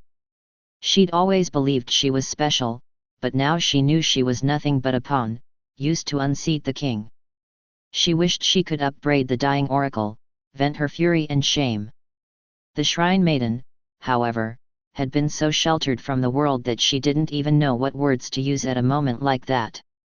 What good would it have done her, anyway? Even the modest knowledge she had, the oracle had given her in an attempt to salve her own conscience. Upon the death of the previous oracle, the shrine maiden had gone to live near the village where she'd been born on the pretext of recovering. The now deceased oracle had been brilliant in her own way. She'd used her puppet, the shrine maiden, to the fullest and stabilized the nation's politics. Her granddaughter, now the oracle herself, was almost as capable as her grandmother, but she lacked experience. Perhaps it would be fair to say that they had fled until she gained the necessary insight. There was an unspoken understanding that upon the accession of a new oracle, the shrine maiden would change as well. Several young ladies of excellent background had been sent to the shrine maiden to become apprentices, and she educated them, just as the oracle had done for her. Perhaps she was simply trying to atone for deceiving them, but at least it served to broaden their future prospects. She knew she could have handed the shrine maiden's seat over to one of them at any time, yet she couldn't help but cling to the office. She had, after all, been created to be shrine maiden. She didn't even have a name to call her own. Ailan was friendly toward her, but many of the young women saw the shrine maiden as nothing but an obstacle. Isla was among her enemies. She looked like Ailan's twin, yet the two women could hardly have been more different. About the time the shrine maiden knew she couldn't pretend to be recuperating forever, a messenger came from her village. A child had been born. It was brought to her wrapped in white swaddling clothes, its skin pale enough to see the blood vessels beneath. "Honored shrine maiden," said a familiar voice, startling her out of her reverie. The oracle was standing before her. The shrine maiden must have been completely lost in her reminiscences. "Are you quite sure about this?" the oracle asked. In front of the shrine maiden was a bowl of rice gruel. "Ah, yes." She'd been about to eat. "It will raise suspicions if I delay any longer," the shrine maiden said brusquely. The oracle said nothing, but her expression darkened. How could she make that face when she knew everything? She clenched her fists and looked at the ground, refusing to meet the shrine maiden's eyes. "I'll take my meal alone. You go wait elsewhere." The shrine maiden smiled. She had to smile. I know I can trust you with all that comes after. She was about to bring the spoon to her lips when she became aware of a commotion outside. Frowning, she and the oracle looked at each other, and then the door burst open. Cried a diminutive woman in the Li language. Quite a request for someone bursting into a dignitary's room. The shrine maiden knew her, though she was one of the medical assistants, the one who'd examined her before. But she wasn't supposed to be here today. How dare you be so rude, the oracle said, attempting to block her way, but the young lady darted around her and made her way over to the shrine maiden. What had happened to the guards? Rude, not me. This. My job. She spoke haltingly in Shaoneset. She took advantage of the shrine maiden's astonishment to snatch the spoon from her. She stuck it into her own mouth and swallowed. The shrine maiden and the oracle both went white, but the court lady only smiled. In fact, she closed her eyes in bliss. Still grinning, she looked at the shrine maiden. Very tasty. Mushroom congee. She looked downright triumphant. Chapter 21, The Shrine Maiden's Confession. Mao Mao took another spoonful before the shrine maiden's attendant grabbed the congee away. What do you think you are doing? She demanded. Simple. I'm tasting for poison, Mao Mao replied, switching back to her own language. The attendant had done it first clearly. Mao Mao's Shaonesa wasn't up to snuff. Frankly, she was glad to be conducting this conversation in her native tongue. Give me that congee, please. I'm not done checking it. Or do you intend to let the honored shrine maiden eat the rest? The attendant stayed silent, which Mao Mao took as grounds to continue. I must say I'm impressed, even though I probably shouldn't be. The way you got your hands on that poison without leaving a trace. You have no proof. The attendant scowled, but only for a second. She promptly regained her unflappable demeanor.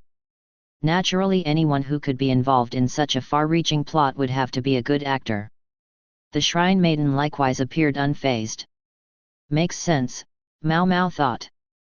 She was never going to just conveniently burst out with a confession. If you'd be so kind as to wait a moment, then. Mao Mao said. If the congee was poisoned, I should start showing symptoms any moment now. Since I'm not sure how sudden or intense the poison's effects might be, please let me have the rest. She reached out, but the attendant made no move to give it to her. There was only one piece of mushroom in the bite I had. That's not nearly a fatal dose. Come on, give it. You cannot be serious. If you think it's poisoned, spit it out. I'll do no such thing, Mao Mao said. She produced some notes from the folds of her robe. What is that? The attendant asked. The notes kept by a court woman named Yao, the one who was tasting the honored shrine maiden's food for poison. She's a very diligent student, and one of the things I taught her was that if a food smelled funny, she shouldn't eat it. If Consort Island had poisoned the food with her incense powder, Yao would have smelled it. She may not be very experienced, but she wouldn't make such a fundamental mistake. The notes contained several days' worth of detailed observations from before the dinner. She made a careful record of what the honored shrine maiden ate. For breakfast the day of the formal dinner, it seems she had a congee much like this one. The notes read, Morning. Congee W/mushrooms. I'm sure you were well aware of the effects of the poison. That you timed it so they would appear immediately after the dinner. And might I venture that you were feeling a touch of guilt? You used just such an amount that with proper care, Yao could still be saved. Yao was in much better shape now. There was no telling if there might be lingering damage to her internal organs, but at least she was no longer in immediate danger of her life. NN was feeling very reassured as well. I'm afraid you are not making any sense. The criminal has already confessed to the crime, has she not? Yes, she confessed. May I assume that it was today that you received word that the culprit had been found and dealt with? That's why her maidenship felt confident enough to go ahead and kill herself. Insofar as Island had to take the fall, the shrine maiden could only commit suicide after the consort's guilt was assured. Maybe that was why she'd chosen a poison that could reappear in a second wave. Even better for her, if she were to die after Aileen had been confirmed as the criminal, her death would likely be covered up. Nobody wanted Lee accidentally stumbling on the true culprit. Mao Mao looked at the women. Calm, cold. I don't think they'd try to shut me up here and now. La Han was waiting at the shrine maiden's villa. They'd sent a messenger for Mao Mao's father, and she expected them soon. It wouldn't be easy for them to shut my mouth, but having their plans undone at this stage can't be a welcome prospect for them. She understood. She knew that there was nothing for her to gain by doing this. The threatening tone she'd taken with them hadn't actually been about revealing their plans, but was simply an opening gambit, a way to get them to listen to her.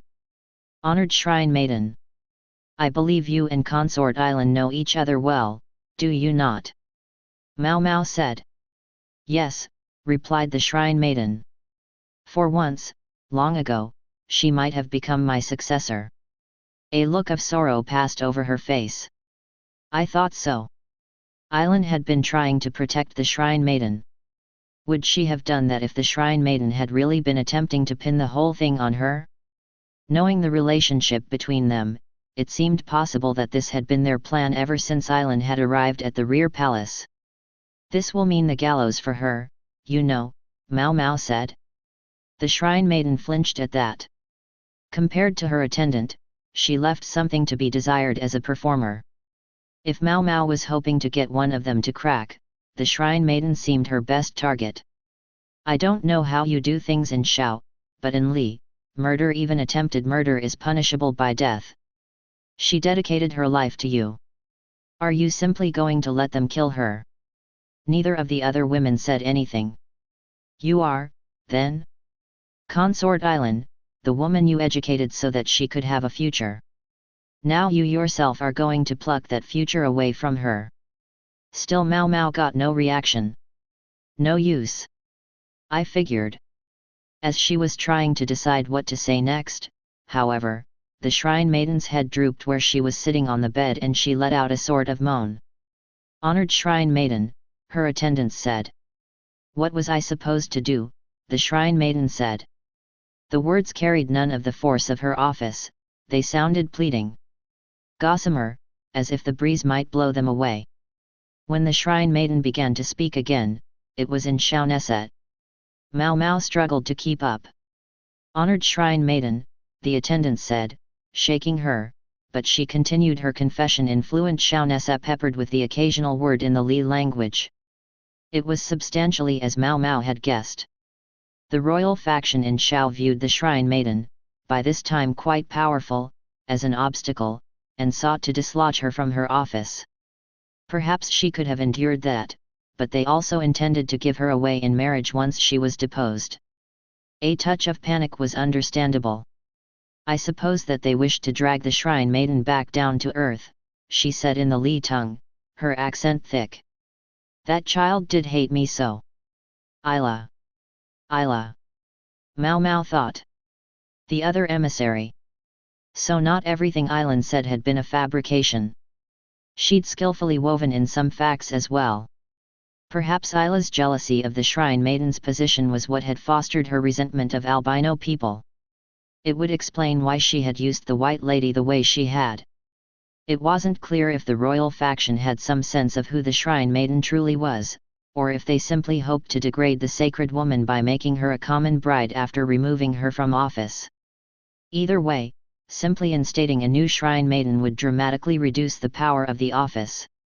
Mao Mao hadn't specifically said that the Shrine Maiden was in fact a man, but from the context, they likely understood that she knew. Emotions were high, and perhaps it was a slip of the tongue. Mao Mao felt no inclination to draw attention to it. It was Aileen who first spoke to me of it, the Shrine Maiden said. Aileen and Isla were like sisters, and Aileen had revealed that she had discovered what the other woman was thinking. Her plan to use the White Lady. For to her, the Shrine Maiden was something special, the attendant added. Aileen was well versed in Li's ways. She knew, for example, that if the shrine maiden were to die outside Xiao's borders, her remains would be sent back to her homeland, and that burial was the custom in Li, with burning of bodies reserved for criminals. A simple cultural difference. In Xiao, they believed that cremating the shrine maiden returned her to the sun, whence she had come. And if all they want are some shards of bone, Island need only return some pieces that don't reveal the shrine maiden's gender. The shrine maiden's death would leave Li with a debt to repay to Xiao, even if the killer was another Xiao Neset. Yet Xiao, for its part, would be free of the troublesome shrine maiden. The king would be quite pleased with that. Wouldn't it all be just the same, as long as you were gone? Mao Mao asked the shrine maiden. No, she replied. I may go, but there will be another shrine maiden. So that's it. Another young woman yet to reach menstruation would be found and set up as shrine maiden, and the attendant, who would return from Li, would be the power behind her. The next shrine maiden is far more capable than I. That is why I can surrender the office to her. Mao Mao wondered what made the current shrine maiden so sure that her successor was more suited than a person of more than 40 years age and experience. She kept her doubts to herself. There will be no trouble without me. This time Mao Mao couldn't restrain herself. Are you really sure about that? She asked. That's only if everything goes the way you predict. Have you considered what might happen if His Majesty learns of your plan and becomes angry? Everything the shrine maiden had spoken of so far benefited Xiao and only Xiao. Li, which would be left holding the bag, gained nothing. Not even with Ailan and the shrine maiden both sacrificing themselves. The shrine maiden was thinking of the good of her country, but she would achieve it at the expense of another. What did you intend to do if Yao died? To that question, at least, Mao Mao wanted an answer. She smacked Yao's notes. What had Yao done wrong? Could they tell her? Well. Both other women clearly felt guilty. They had known they couldn't use too weak a poison, or it might not work. In order to make the shrine maiden's demise plausible, they had to demonstrate that there was a potent toxin involved. Yes, they had tried to attenuate it, but one wrong move could have resulted in Yao's death. Was your plan for Xiao to reap all the benefit, and Li to bear all the cost? If that's the case, I will not stay silent about this, Mao Mao said. Even if I die, the shrine maiden asked at length. I hate when people think everything's over just because they're dead. It was as good as refusing to face the consequences of whatever you had done. Mao Mao felt better having been able to say what she had most wanted to say. Abruptly, she found herself thinking about a cheerful young woman who had loved insects. A young woman who had vanished into the snow and never been found. Mao Mao occasionally peeked into the shops, wondering if one day she might stumble upon the hair stick she'd given that girl. How can you be certain, honored shrine maiden, that Xiao won't begin making demands of Li after you're gone? I thought perhaps you might bend to a few of Xiao's wishes. Like what? For food. That would be one thing, yes. And I thought, perhaps you might be induced to hand over the pale woman, the one I believe you're holding in custody. You mean, the White Lady? The White Lady couldn't be the shrine maiden's daughter. It wasn't possible. Come to think of it, Ailan had hinted at the same thing right from the start. So what was the relationship between the two of them? At the very least, it seemed the White Lady was likely from Xiao, given that Ayla had been using her. By all rights, that girl should have been brought up as the next shrine maiden, the shrine maiden said. The White Lady had been born in the shrine maiden's village. She and the present occupant of the office had a blood connection. Even granted that albino children seemed to be born more frequently than average in that line, still something distinguished her. If I had simply vacated my office and given it over to her, none of this would have happened. But because I felt I had to cling to my place, I sent the pale infant back to her home. Somehow, it had led to the child traveling to another country and stirring up trouble, until she ended up treated like a common criminal. I was afraid that if it became known that there was another albino child to take up the shrine maiden's mantle, there would only be more strife. So I asked for her to be raised in secret. But then she became a pawn in someone else's game. Yes. Used by Isla, who wanted to destroy me. About 5 years ago, I heard that the girl had been taken away. The shrine maiden gazed at the ground, deeply distraught. The child had been unable to become shrine maiden, and there had been nowhere else for her to go. Wow! You really caused our country nothing but trouble, Mao Mao said. Watch your mouth, the attendant said, her composure vanishing in an instant of fury. The shrine maiden, however, restrained her. They seemed to balance each other, one growing calmer the more emotional the other got. They acted like partners who had known and worked with each other for a very long time. I only tell you the truth, the shrine maiden said. I know. But consider spending the rest of your life making amends for what you've done. It was the only thing Mao Mao could say, the only suggestion that had occurred to her even after a great deal of thought. If this didn't reach the shrine maiden, there would be nothing more she could do. She looked directly at the woman. Die for me. For real this time. Chapter 22, The Future Shrine Maiden. The bones clattered as they were placed in the ceramic jar. It could fit only a few shards, barely enough to fill both palms. Hair white as a decorative tassel was held back with a woven blue hairband. The nameless girl whose bones were now in the jar had surely never dreamed that she would go on to be venerated in a far country. She would never have envisioned the crowds of people attending the departure of her remains, couldn't have imagined the songs of peace and rest sung for her repose as her bones went on their way. As she left the scene, Mao Mao touched the black sash she was wearing, a sign of loss but no more than a sign. After all that had happened, the shrine maiden died as planned. Not only Mao Mao, but even her father had been present to inspect the body. Had it been any other physician, Mao Mao had intended to have the shrine maiden take the drug that made one truly die for a brief period. But my old man would never be fooled. She felt bad for threatening the shrine maiden, but she also knew that her father was a very soft touch where people's lives were concerned. She made him something like her co-conspirator. As for the real shrine maiden.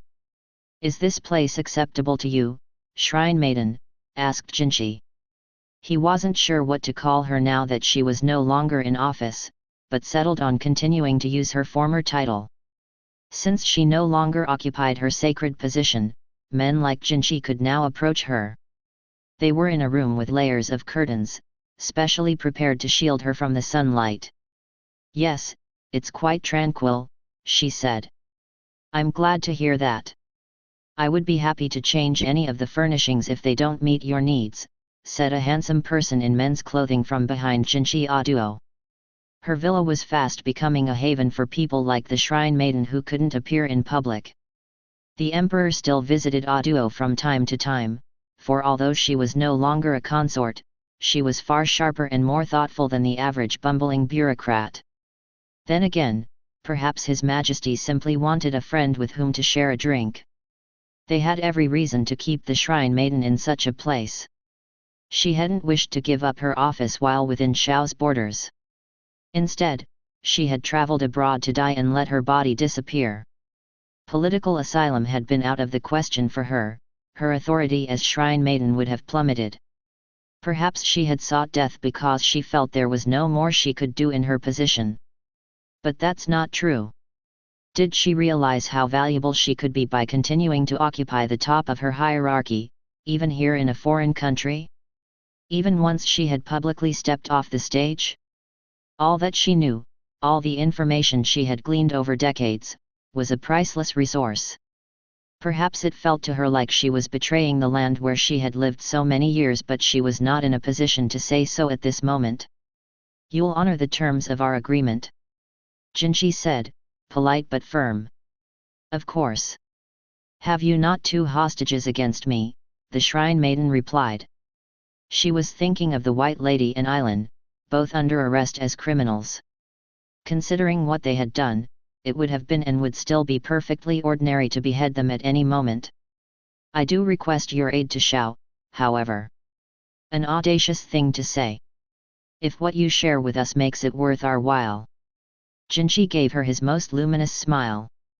It might not work on the shrine maiden, who was in some way beyond gender, but it somehow looked blinding even in her dim chamber. There was no foul and fair in politics, only things that ended well or not. Situations like this one were hardly uncommon.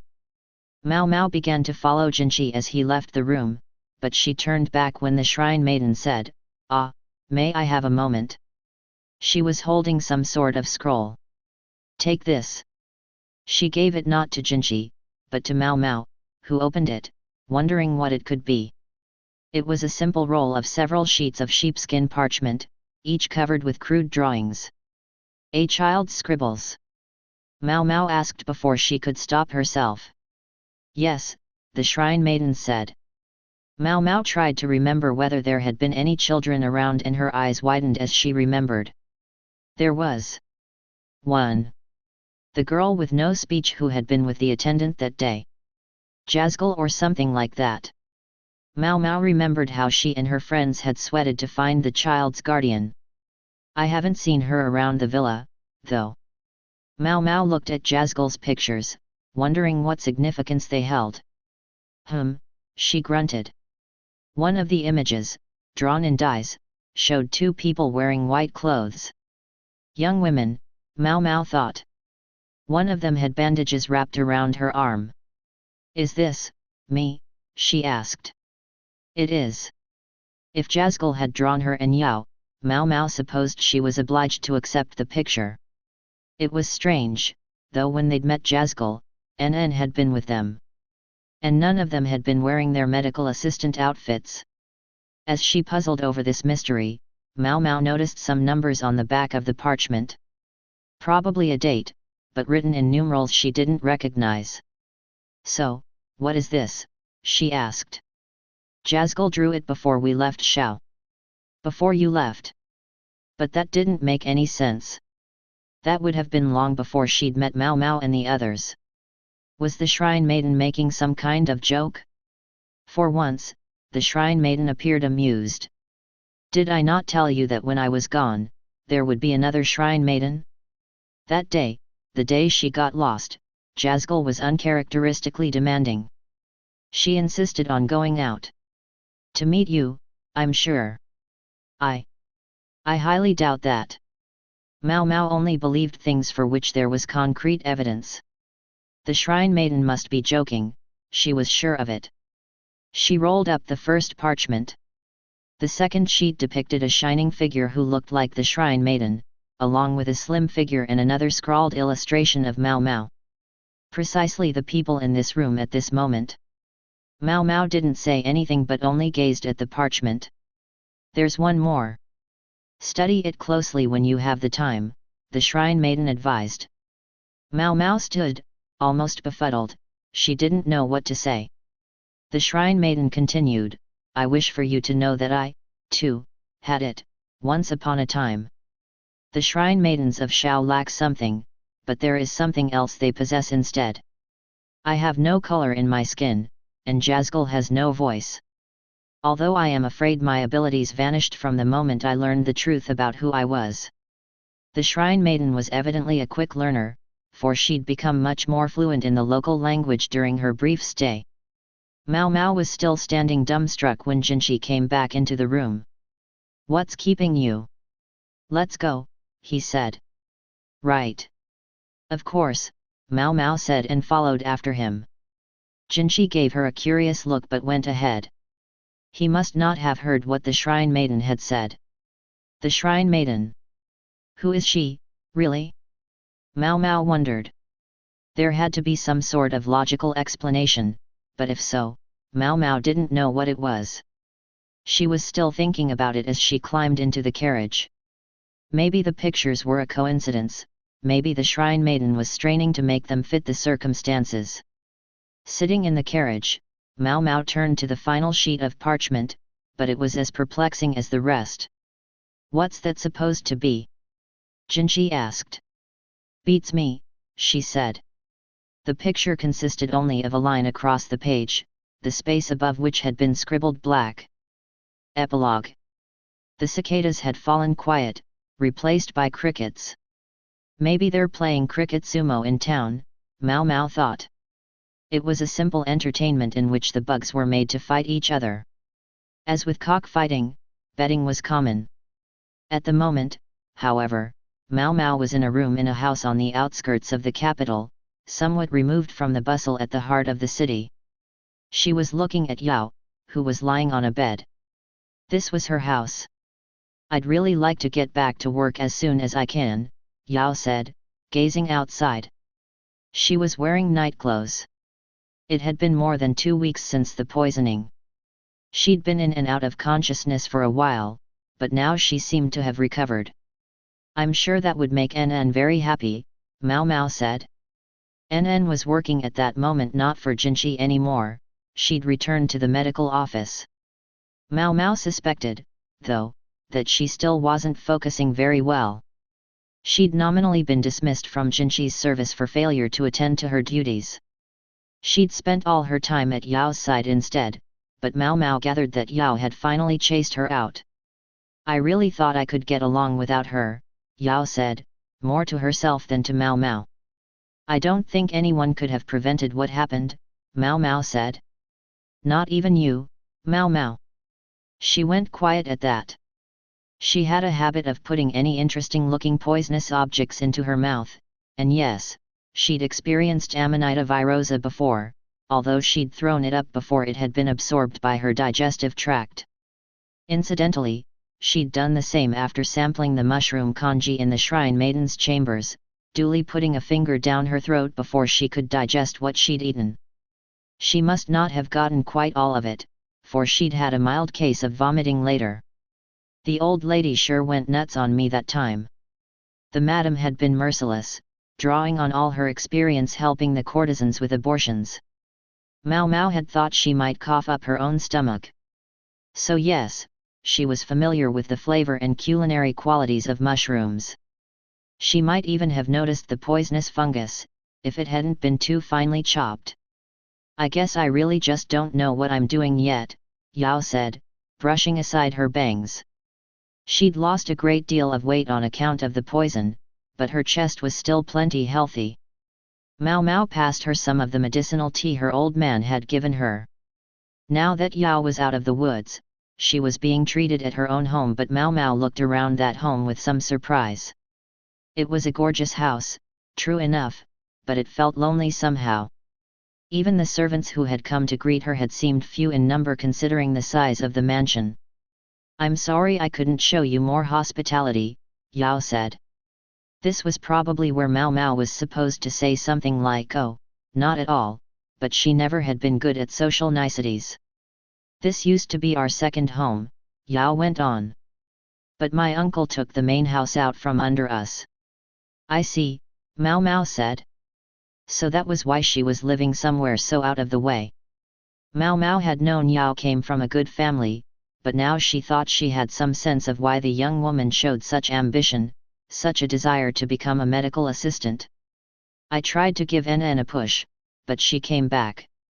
I don't think she can hope to get anywhere in the world serving me. Yao's father was dead, and although she had an inheritance, her uncle was the successor to the headship of the family. In Li, it was expected that women would obey men.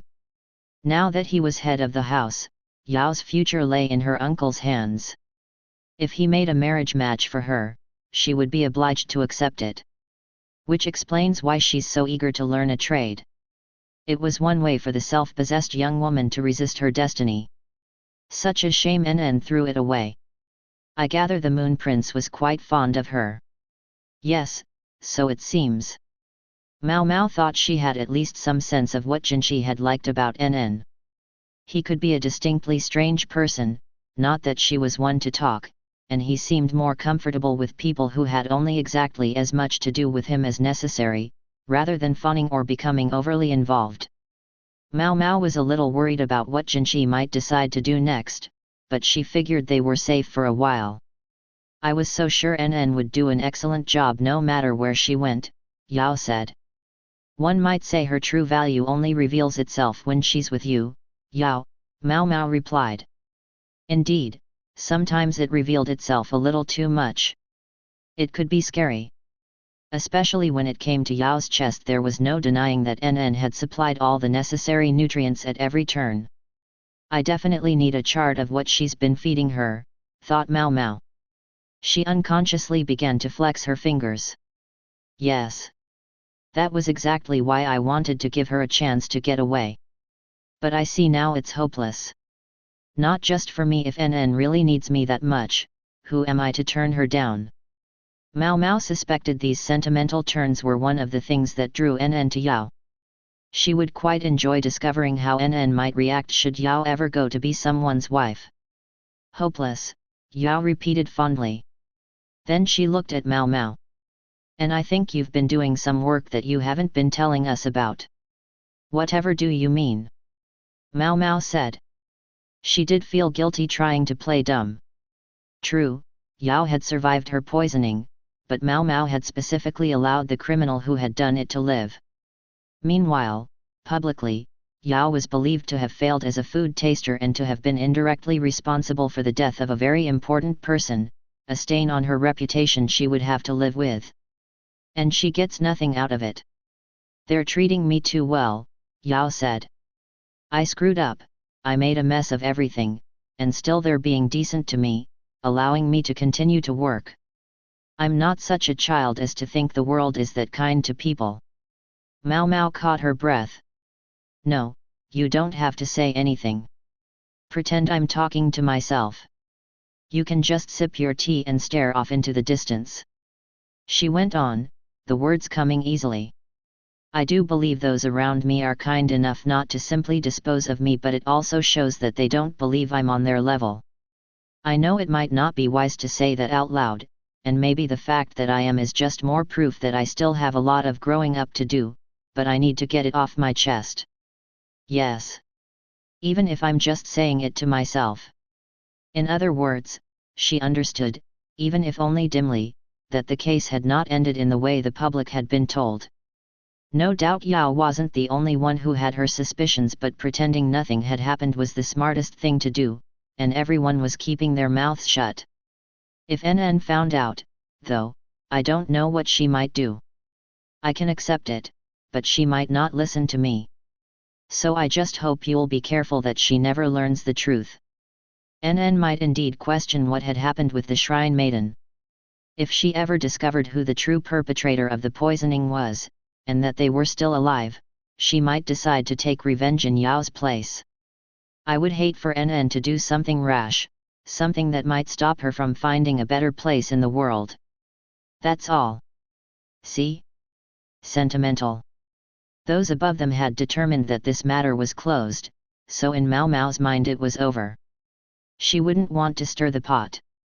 I'm afraid my ears aren't very good, so I didn't hear most of what you were saying. Yes. It must be difficult to have such poor hearing, Yao replied, a touch teasingly. She informed Mao Mao that she would return to her duties in a few days. Mao Mao left the mansion. She had the day off, so there was no carriage waiting for her. The walk home was a bit of a long one, but she would make it. Children ran around, carrying little cages with bugs in them. The festival atmosphere had subsided, replaced by a comfortable laziness. For the townspeople, the death of the foreign shrine maiden was but a passing concern. The last energy of the festival would soon be overtaken once more by the rhythms of daily life. Mao Mao took a sniff of the air. It was turning cold. She set off for home.